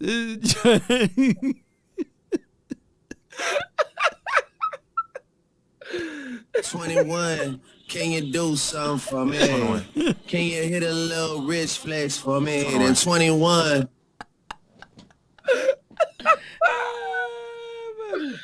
Hey, look. My boy Steven said, oh. All right, man. You just gotta test. Go ahead and take one for the team, man. Y'all be at the house on the outside looking in, and we will show you what we would do with the opportunity. You know what I'm saying? Hey, look, we grown as hell now. He ain't take one for T no more. Come on, man. Rumble pack. All right, man. Dolphins, Chargers, man. Chargers, Dolphins, man. Who you got? You can pick first. I got Dolphins, man. I got Dolphins in this game. If you got the Dolphins, I'm going with the San Diego Superchargers. Yeah, it's gonna be a nice little shot for you. I don't have to put this one up there. We got the Falcons, Bears, Packers, Colts, Saints, and Commanders all on a bye week. So it's gonna be Patriots, Cards, man. Who you think gonna win that? Pats, Patriots. Yeah, me and you both picking the Pats, man. They're gonna be 7-6. I don't see the Cards doing anything. I think D-Hop, this could be his last year with the Cards. The Arizona Cardinals, because they got a lot of dysfunction going on over there. A lot of it, man. If he was cheap, he'd be a good acquisition for a team that's like on the fringe of the playoffs. So yeah, he look, D-Hop need a quarterback, man. That could be the tale that was told to most people, that he never had a quarterback. Hey, go and get him in Dallas then. What you think? Oh man, they still talking about, and I wish I'd have added this to Defy when he was here, like that conversation, like D-Hop to the Cowboys would be like forever. You know, it will never die. You know. Hey, would you take him? And a crack-headed cocaine heartbeat. You know what I'm saying? Shoot, you know. He said, "Come on through, come on, man." They'd be like, now, so the cocaine's happening. When does that crack come into play for you? Hey, come on, man. Shoot. I don't blame you. Big up to Choctaw, man. D-Hop in Dallas. He put all the flames in there. Man, D-Hop. He said trade Noah Chico. Brown and third round pick. Hey, everybody was like, hold on, wait a minute. If you gonna bring, hey, look, everybody out here turned to god doggone GM. They so ready to send your other wide receivers up out of town. PED and all, you know what I'm saying? Bring D-Hop over here, man. CD, Yes, sir. D-Hop, Gallup, just would go crazy, man. It'll be too much like Wright too, though. You know, a receiver like D-Hop, and then you can give him 10. You know, I'll trade Cooper Rush. I'll trade Cooper Rush straight to the Cards, man. Man, don't nobody want no Cooper Rush. Wait a minute, man. He's supposed to be better than Dak Prescott, according to a lot of people. Man, listen here. Ain't nobody said Cooper Rush name until tonight, bro. Nobody want that dude. Right. Ain't nobody is in a rush to claim Cooper. Man, shoot, D-Hop is that dude, though. But Goodell will figure out a way to suspend that dude one more time, you know. Mm-hmm. Hey, you going to Dallas? Oh, you suspended for another 6 games. Yep. But I got these picks. Yes, sirree. They locked and loaded, my guy. So make sure y'all tune in for next week to see how many picks that Law got wrong and Twin got right. Man, no doubt, man. I'm gonna feel a whole lot better. I can tell myself. I can tell my body is gonna feel a whole lot better than what I felt last week. With that darkness. The darkness, man. Look, I'm gonna put that donate to science or something, man. I appreciate you, man. This is a marathon show, man. I know we went longer. Next week we should be back on schedule on Wednesday. Big up to Defy, man. Big up to Defy who came through, man. He spent some time with us, man. If you still watching, what's up, Defy? If he's not watching, man, y'all make sure y'all go to his Instagram, Defy's. I don't remember what. No, Defy Talk Cowboys, man. Okay. Just great guy, man. And I appreciate you, Twin. Thank you for jumping in, man. I know you got to get him shut out. You got to wake up early in the morning, fam. All 4 of them jokers. No doubt, man. One love to you, man. Look. One love. Let's go, Cowboy Nation. Mississippi in the boot. Let's stand for Louisiana. What it do? Yeah. Come on. I got a loose tooth. One love, y'all. Thank those who supported. Yes, thank sir. those who donated, man. I thank y'all so much. Be sure to check out Underdog users. And when you check that out, the link is at the top of the page. Check us out, man. And I promise you, we'll match up to a Hondo. You know what I'm saying? Let's go, Cowboy Nation. And big up to my girl Sadiq, man. Thank you for the beautiful gift, man. Hold on, before we get up out of here for real. What's up? Hold that up so everybody can see it again, man. Oh, man. Yeah. Yeah. There we go. Sadiq, man. One love to you. You didn't have to do that, but you did it from the kindness of your heart. Shout out to Sadiq, man. And your boy Twin definitely appreciate it. You know what I'm saying? And I know how much you love that. You know, you don't like that. You love it, you know, so. Forever. Yeah. Yes. I appreciate it. You know what I'm saying? So big up to everybody in the chat. Y'all make sure y'all hit that like button. Subscribe to the channel. You know what I'm saying? Share with a friend or a foe. You know how it go. It's your boy, one and the only Twin, and the boy Law Nation.